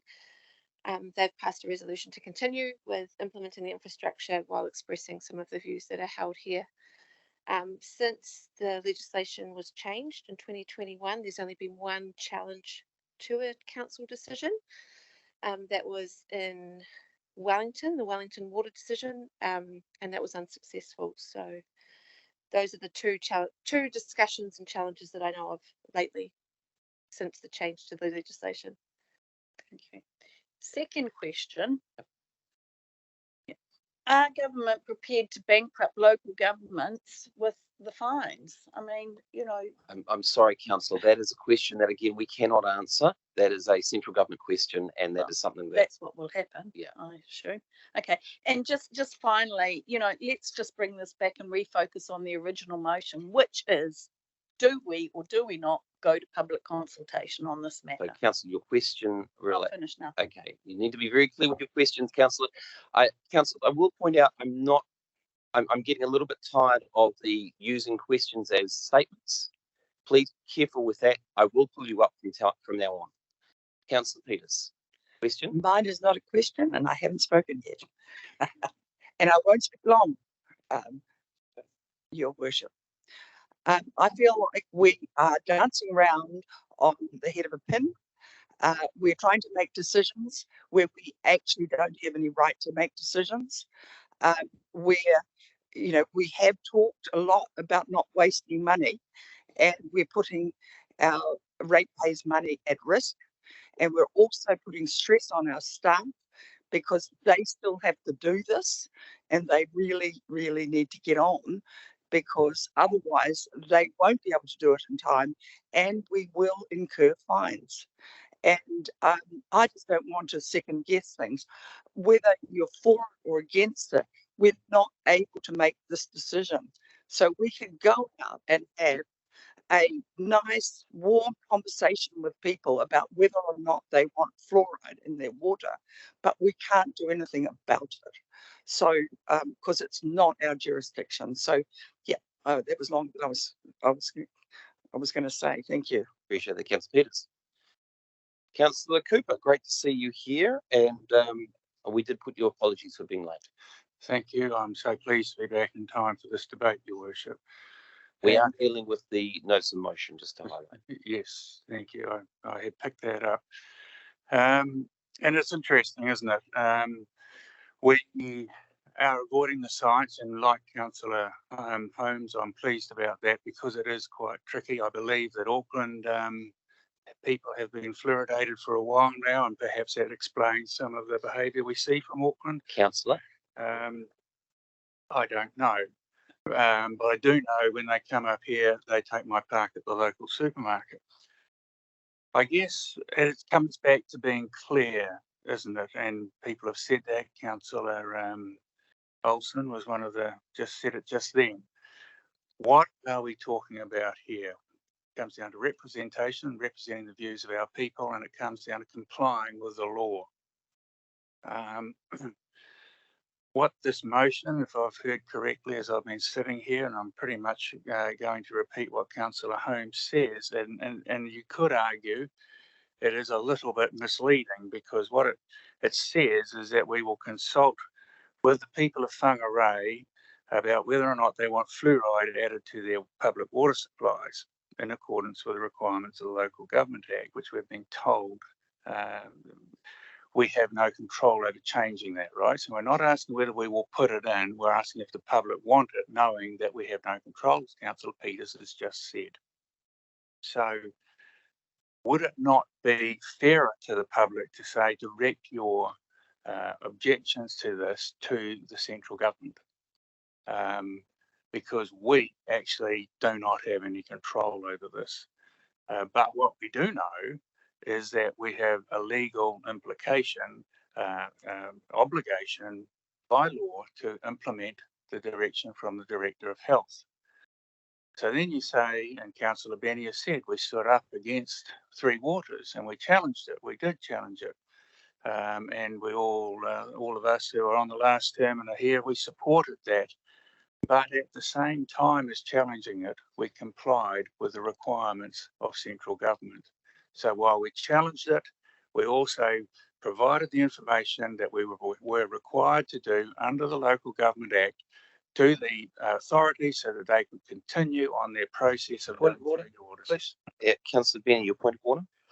So he's moved on to the next agenda item. This is not about whether we comply or not. This is about the notice of motion solely. And I think that's Councillor Benny, your point isn't taken. Councillor Cooper, you'll just rephrase to make sure you're referring to this. No, Your Worship, because Councillor Benny talked about Three Waters in his address, and I'm merely addressing remarks that the learned ex-policeman made in his address. So I mean, it's quite good fun, isn't it? All we're doing is having a debate, and I think we should be allowed to do that, Your Worship, and not rely on points of order when it suits one side of the argument, but not others. So, Councillor, thank you very much. I beg your pardon.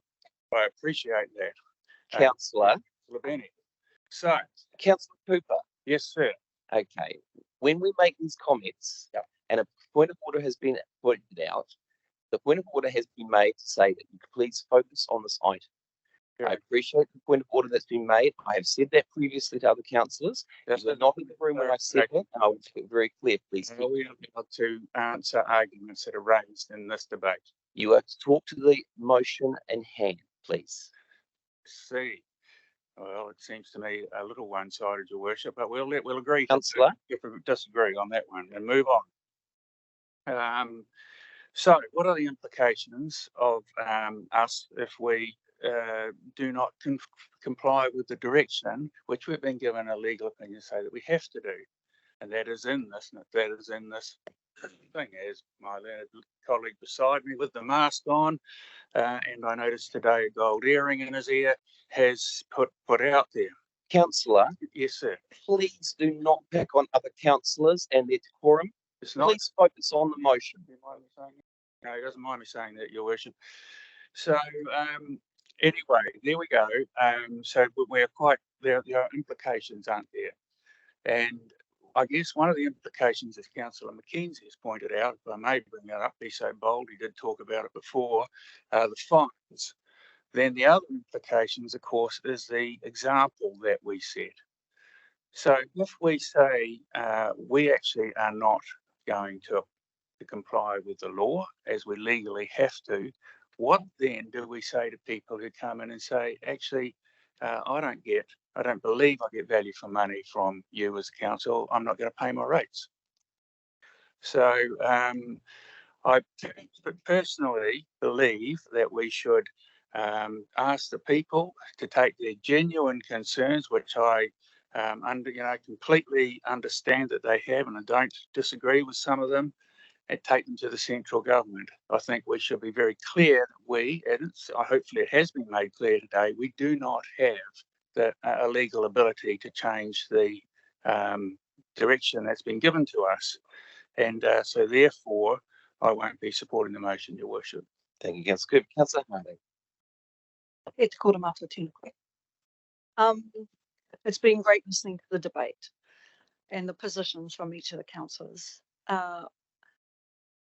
I feel like this is about mana. This is about mana. This is about the power, the decision making, and we need to be careful about that mana, because if you go out to the people, you don't want to set a precedent that the consulting, the ratepayers, the residents around what's your option, your opinion, and what goes into your body, as Councillor Golightly said. We just had a whole heap of people in here this morning about toxic sprays. Are we setting a precedent e te koramatua? So we need to be careful in terms of our own mana around what we are going out and taking to the people, because it sounds like we're taking a kaupapa where we're making promises. We will give you the opportunity to have your say, but in actual fact, it's already been made for us. But to be good elected members, we will let you have your say. But your say is actually going to be rolled somewhere down in Wellington. And then we're going to have to impose some higher rates on you, because while you were having your say, we got hit by these compliance and these regulations. And nobody wins. So just be careful, be cautious, kia tūpato, because it is about mana. Thank you very much. Kia ora. Well done, Councillor Harding. Councillor Olsen, have you got another question? Be very careful. I do, Your Worship. Is not our role as councillors to represent our ratepayers? And yes, Your Worship, are we sticking to the motion? yes, I did. I'm hearing you, and thank you for that. But our role, we've taken an oath to represent our ratepayers. Councillor, okay, Councillor, you've now made a statement. That's enough, please. Councillor. Again, councillors, I highlight and I make it very, very clear. Councillor Olsen, your statements will be rescinded because you will not be able to make those sort of statements again, please. There is a time and a place to make, councillor, there is a time and a place to make statements. You are given that time freely and of opinion you had it clearly with everybody else. Councillor Hulse, would you like your right to reply? Sure. Well, one thing is that we've a lot more educated than we were last week, and thank all the council for taking this matter seriously. I just want to address a few comments from around the table. Comment about why in the notice of motion that I put the council of the Mongrel district, because this is an urban and rural mandate. Right? There's not many in the rural areas getting fluoridated water. So how can you say a comment like that? That's the whole point of discussion. We've got, probably 40% of our public not being mandated to put fluoride anywhere. The other thing is, I also did a lot of research on this, and around the country, there's a number of councils taking very, very strong action and taking court action based on legal opinion. Well, guess what? Every lawyer's got a different opinion, and that's why you've got courts. But I go back to the original Health Act, 1956, 67 years ago. And the Local Government Act is actually 2002, and it was modernised to take in consideration what this Act was. The Act actually said, Public Health Agency to consult.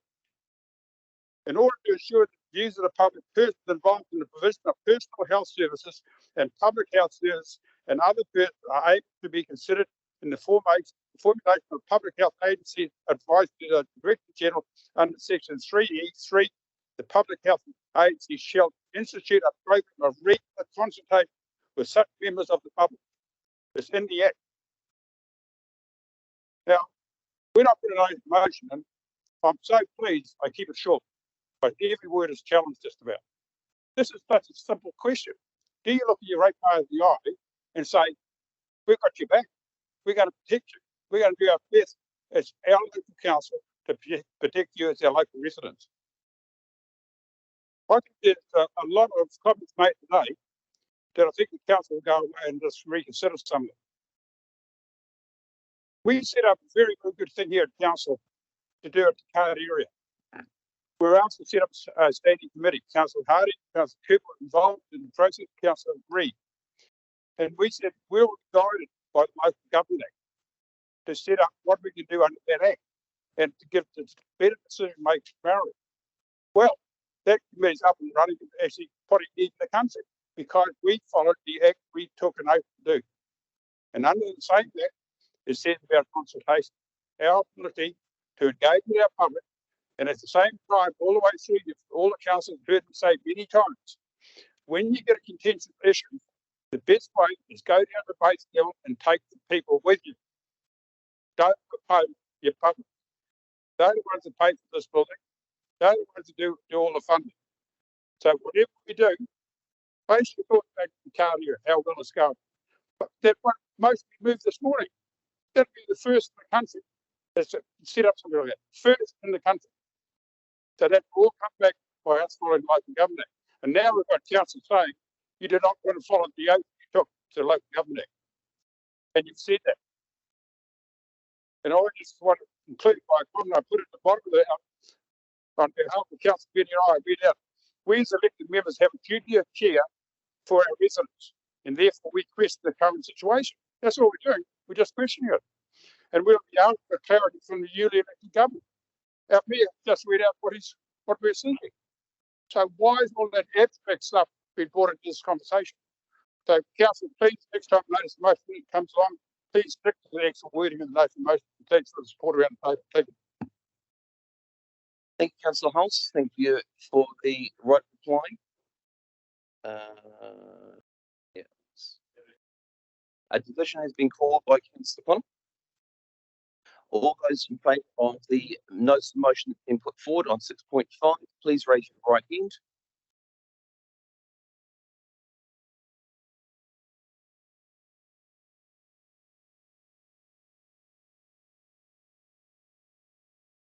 Those against, please raise your right hand.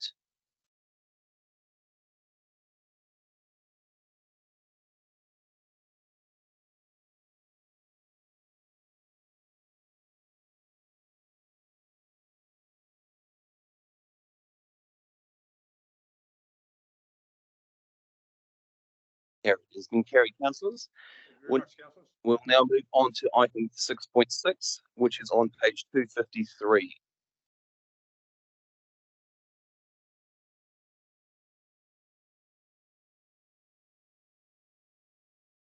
Now, I believe Councillor Olsen, you have a different motion at this point that you would like to put up. I do, Your Worship. Oh, excuse me.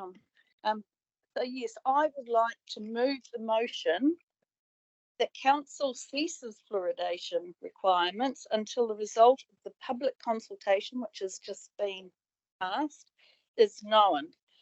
That council undertakes the consultation process with Whangarei district residents. We write urgently to the incoming government seeking whether they support or otherwise the directive from the Director General of Health to mandate fluoridation. Councillor Olsen, you have moved this motion. Councillor Golightly is seconding. Would you like to speak to that, please? Yes, I would. Thank you. Thank you. Sorry, I'm not really used to this, but I'll get there. Right. If you at 2:30 this morning, I was formulating this. So yeah, as most of you know, I'm very passionate about this subject for many reasons. The main reason being freedom of choice. Councillor, you're speaking to this way. What have I done? Speak to this way, please, not to the public. Okay. Right. As one of my fellow councillors so kindly pointed out following yesterday's meeting, how can anyone take you seriously? On one hand, you're advocating to curb spending due to financial restraints, and on the other, here you are pushing for a poll, which will cost the ratepayers money. When I ran as a candidate for council, I promised to support democracy, which to me appears to be being eroded. I am not here for my own agenda, but to represent the public, who I believe should have a choice and a voice, hence pushing for a poll.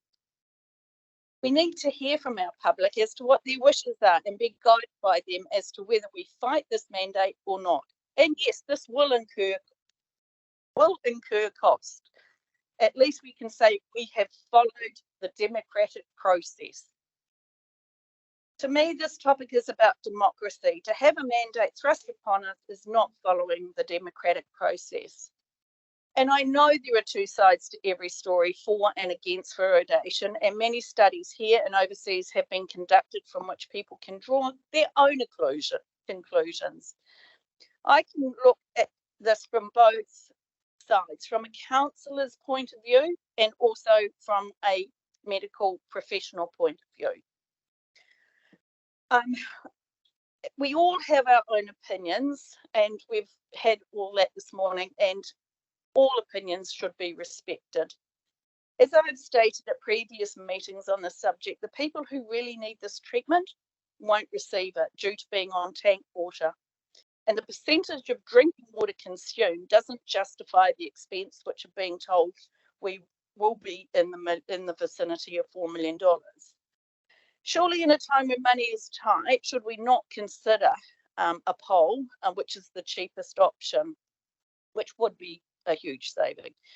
We have had the judge's verdict on the case if we had the judge's verdict on the case currently before court, which will determine if this mandate contravenes the Bill of the Human Rights Act. And if the decision was found to be against the decision, then we wouldn't be looking at a bill of millions of dollars to implement this mandate, and the Director General of Health directive would actually be null and void. Fluoridation should be a personal choice, as Councillor Golightly has stated, and if government is so keen to implement this scheme, there may be subsidisation of oral or topical application should be considered, along with education on correct oral hygiene and diet when people can have a choice to treat or not. I would just like to finish by saying thanks to my fellow councillors who have been supportive in this fight. Okay, Councillor Olsen, you've had your written motion. Do we have anyone speak to this motion?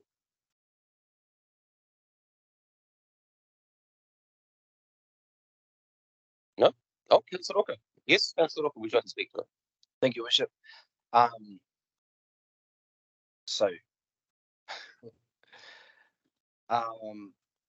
the notice of motion we've just had previous to this one, I supported that on the premise that the process I supported that in the thoughts that we would continue to progress the mandated parts that we need to do in terms of council, in terms of government legislation. I supported our ability to consult with the public in the thoughts that we would still be continuing with our obligations to do those things. So to cover those bases and also be able to consult with our wider community. So with that in mind, I won't be able to then support this motion because I was under the understanding that we would be continuing the process of those mandated legislations. So I just wanted to make that clear. Thank you, Bishop. Appreciate that. Councillor Connor, I'd like to move an amendment that we go back to the original motion, please. do you have a second? I don't know. Are you moving that or are you? I just said I would like to move Okay, an amendment to go with the original motion. Original motion, Seconder. which you'll have to read. I'm fine with that. Yeah, and Councillor Mackenzie seconded. Councillor, just before we do that, just 1 second, I just got to check something here.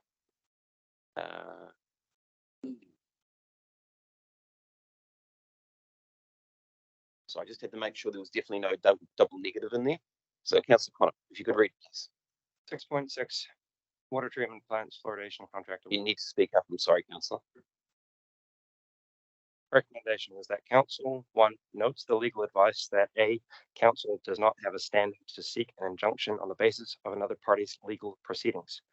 B, there does not appear to be any realistic grounds for council to seek relief.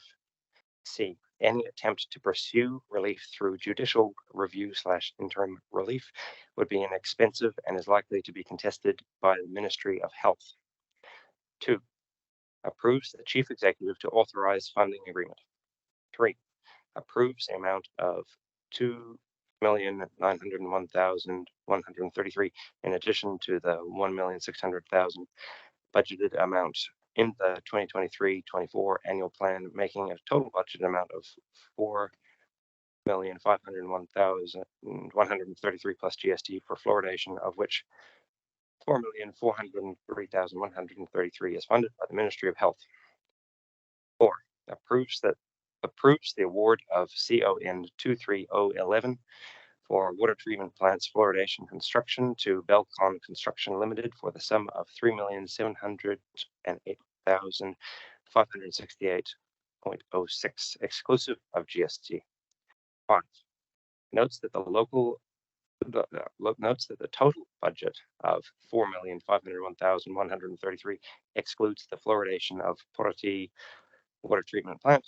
6, notes that if the contract is not awarded, A, council may incur fines of up to $200,000 if fluoridation has not been commenced by the dates directed, and further fines of $10,000 per day while the offence continues.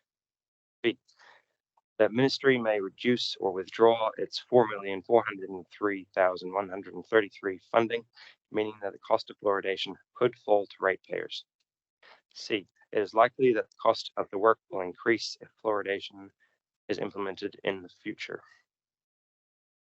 Councillor, since it has been moved and seconded, would you like to speak to it? Thank you. Yes, right. Yep. Thank you. I'm looking back and to the last long-term plan which we had, which I fought for as much as I possibly could for waste minimization and reducing that. $200,000 on the first day of this is how much we managed to get into the long-term plan for 1 year. The amount of volume of waste we have is constantly growing. And even that first year had to be reduced.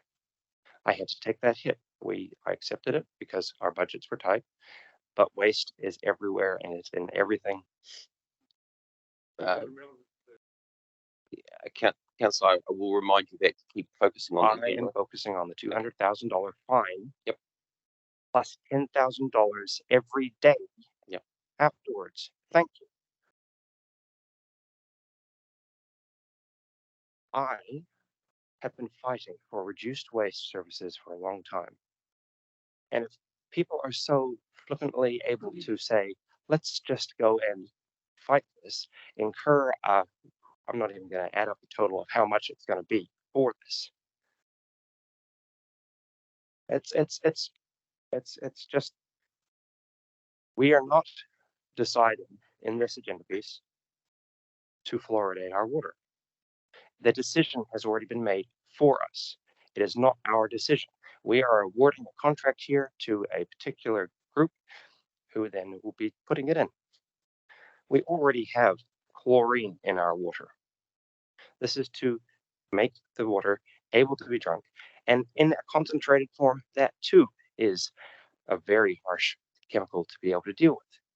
And yes, if that got out or went too much into it and there was a catastrophe in that space, that also could have disastrous consequences.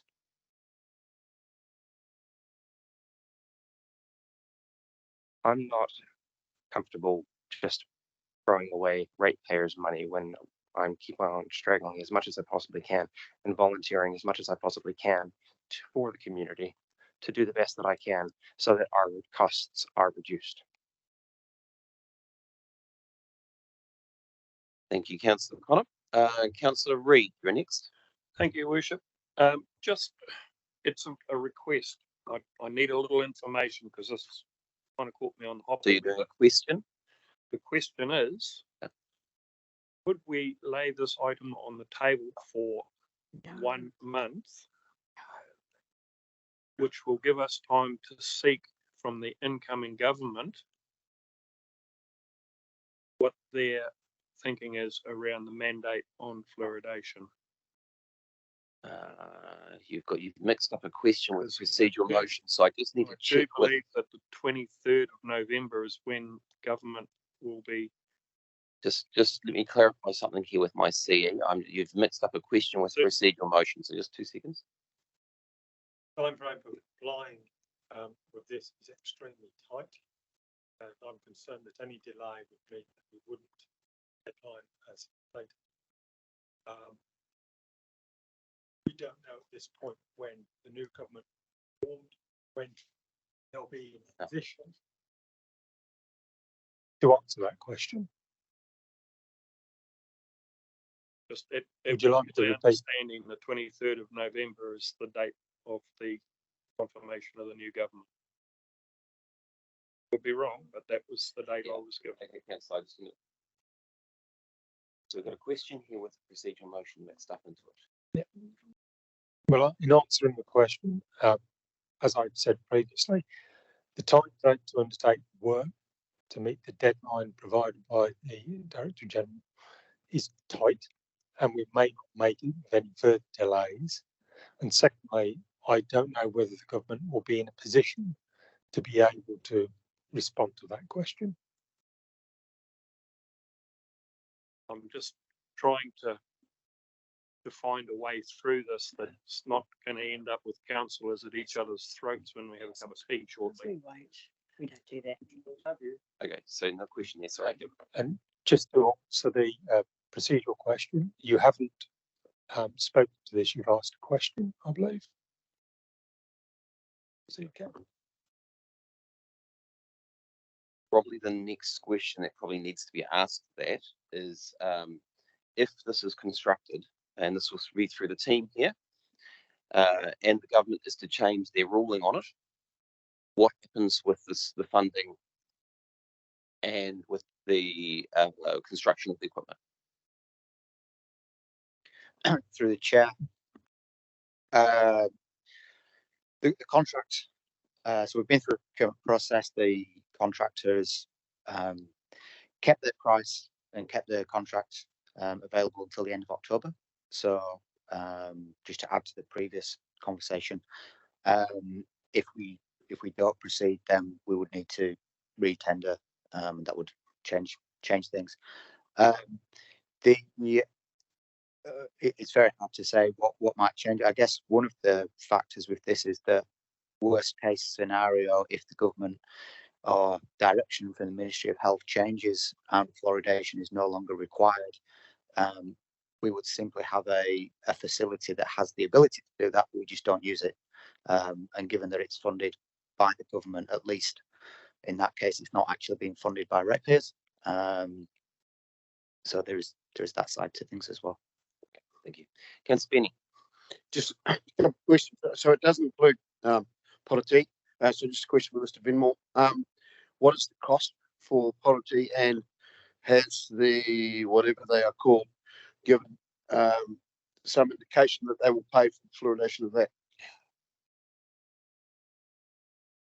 Through the chair, the cost of Poroti would be approximately $750,000.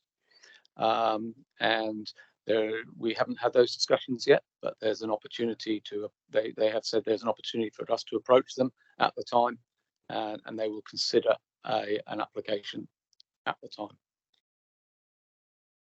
Okay.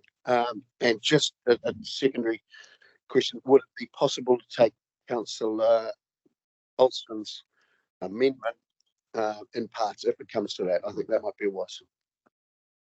You were at the moment, I'm sorry, Councillor, that's something that's to be asked at that time, okay? Okay. Councillor Reid, back to you again. Question. Yes. Your Worship. Could we put a 0.7 in the recommendation that we write urgently to the incoming government seeking whether they support or otherwise the directive from the Director General of Health to mandate fluoridation? So you're asking for an amendment to the motion? Amendment to the amendment. I'm seeking advice on it. Okay. So, right, I'm just being clarified here. What you're asking is you're asking for the mover of the amendment to add that to the amendment if they're prepared to do that. So I'll go back to Councillor Conniff as the mover and Councillor Mackenzie as the seconder. Are you prepared to have that? No, you're not. Okay. And that's, you're saying no, you're just not shaking your head. Right, thank you.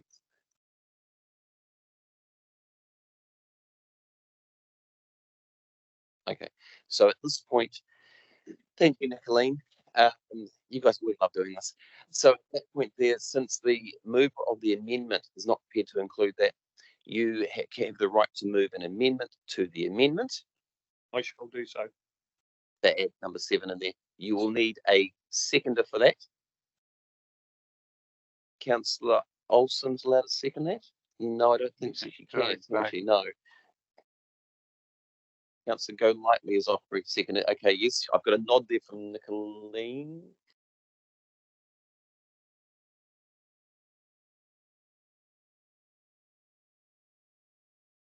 Councillor Golightly hasn't spoken.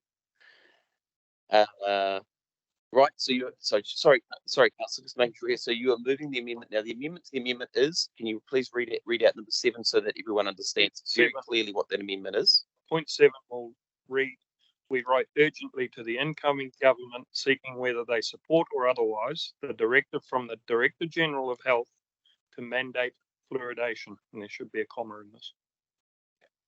So that's basically, yeah, okay, so you're putting it as item 7. So it's been moved in second. You have the right to speak to that. Just briefly, Your Worship, thank you. Being Chair of Infrastructure, I don't want to hold up any work of any sort, but I will if I need to or feel the need. It's just in the best interest of our whole district that we do get on with stuff, and we have heard from my General Manager of Infrastructure that should this be turned around, the plant can simply be left mothballed in case it is required at some future date, which I will keep in the back of my mind, and I will remind him, no doubt, in the future. And this hopefully will quell some of the angst I feel reverberating around the chamber this morning. Thank you. Point of order, a clarification sort, is that a double negative, the amendment to the amendment, because it's the same as the original motion? No, it's not. Actually, I did, that's why I was getting Nicolene to just double check Just on check, it. yeah. It's definitely not a double negative. This is actually just adding to it. So it's not actually saying not to do any of this. It's basically saying they want to have a point of clarification from the incoming government. Thank you.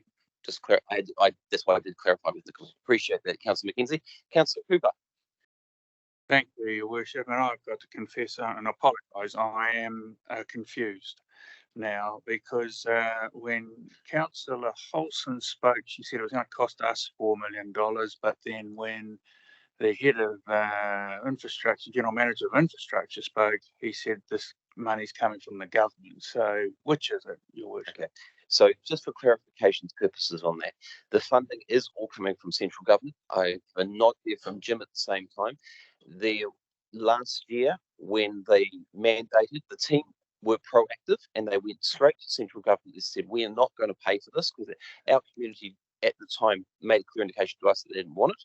So they said, you'll have to pay for this. The central government at that time were quite obliging. I don't ask you how, but they were, or it must have been the negotiating skills of the team for them to get them to pay for that. So that's where the funds come from. So it hasn't actually come from the ratepayers as such. Seem to remember a meeting where we asked for that, Your Worship. So that's good. Glad that came through. So just to be very, very clear, we are back now on the motion and the emotion that's printed in the agenda on page 255. It includes points 1, 2, 3, 4, 5, 6, and 7. Correct. So we can proceed and at the same time ask for clarification on the new government's position. That is correct, Councillor. I hope that it's helped out with your confusion. It has. I really appreciate Councillor Reid coming up with that. Thank you. Okay. Now, I have seen lots of microphones come on and go off over this time, so I'm wondering if these questions have been answered. Okay. Okay, Councillor, we've got does everyone understand the motion at the moment, which is, as Councillor Cooper has highlighted, 1 to 6 plus 7, which was the amendment from Councillor Reid. So the first thing is when we vote on the amendment, which is Councillor Reid, to be added to that amendment before we go to the amendment itself. Division on each, please.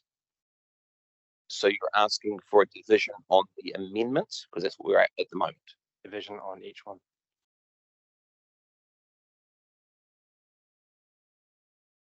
Division on the amendment, changing the amendment from the original. Just to highlight, Councillor, you're at the moment, you're just asking for a division on the amendment of the amendment.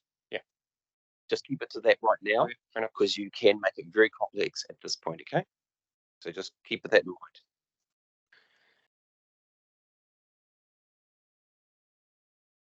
Would you like me just to clarify again, Councillor, just to make sure? Yes, please. No, I've got it. Okay. So just so that everyone understands, is there anyone else going to talk to this motion, the amendment here? No? Okay. So the one you're voting on at the present moment is to add point 7, which is we write urgently to the incoming government seeking whether they support or otherwise a directive from the Director General of Health to mandate fluoridation. That is what we're voting on right at this point. So if the division has been called, all those in favour, please raise your right hand.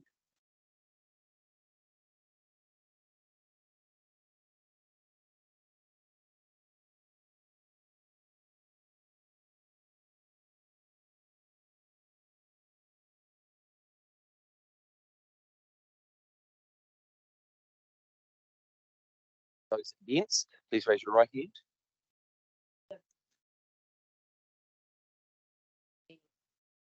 Any abstain? No. Carried. Okay, so that's now been added to the motion, the amendment, shall I say. We're now moving on to the amendment. You're asking for division on each item there as one item. That's now part of the amendment, which is including from 1 to 6 plus 7. Okay. So division is being asked on the whole motion, not individual parts. Thank you. Just making sure. Sorry, I need to clarify these things, councillors, just to make sure everyone's fully understanding. Okay, division has been called on that council 1 through to 6 plus 7. All in favour, please raise your right hand.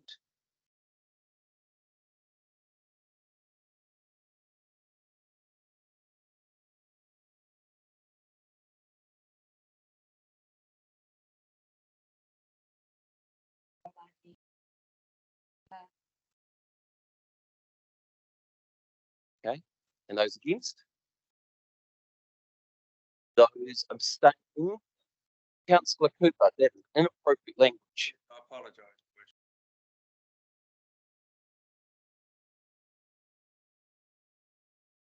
And I do not want to hear that language in here ever. No.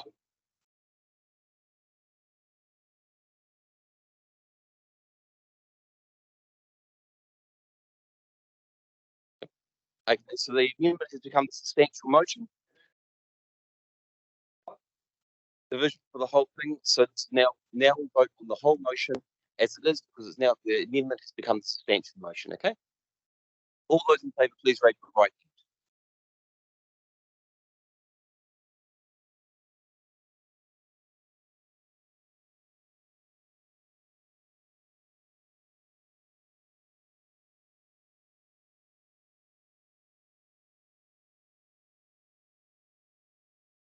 Those against? Any abstaining? Thank you, councillors. We've now moved on to that. That's all done. It has been passed. Thank you, councillor. So the team can now continue with the work. Council, we are going to have a 10-minute break. This will take us to 11:31, according to that clock up there, which will allow the team to also move, and what same will move confidential. So Councillor Reid and Councillor Olsen will move us into confidential. All those in favour? Any opposed? Carry. Okay, council, we're now going to move to confidential. You've got a 10-minute break for the team set things up.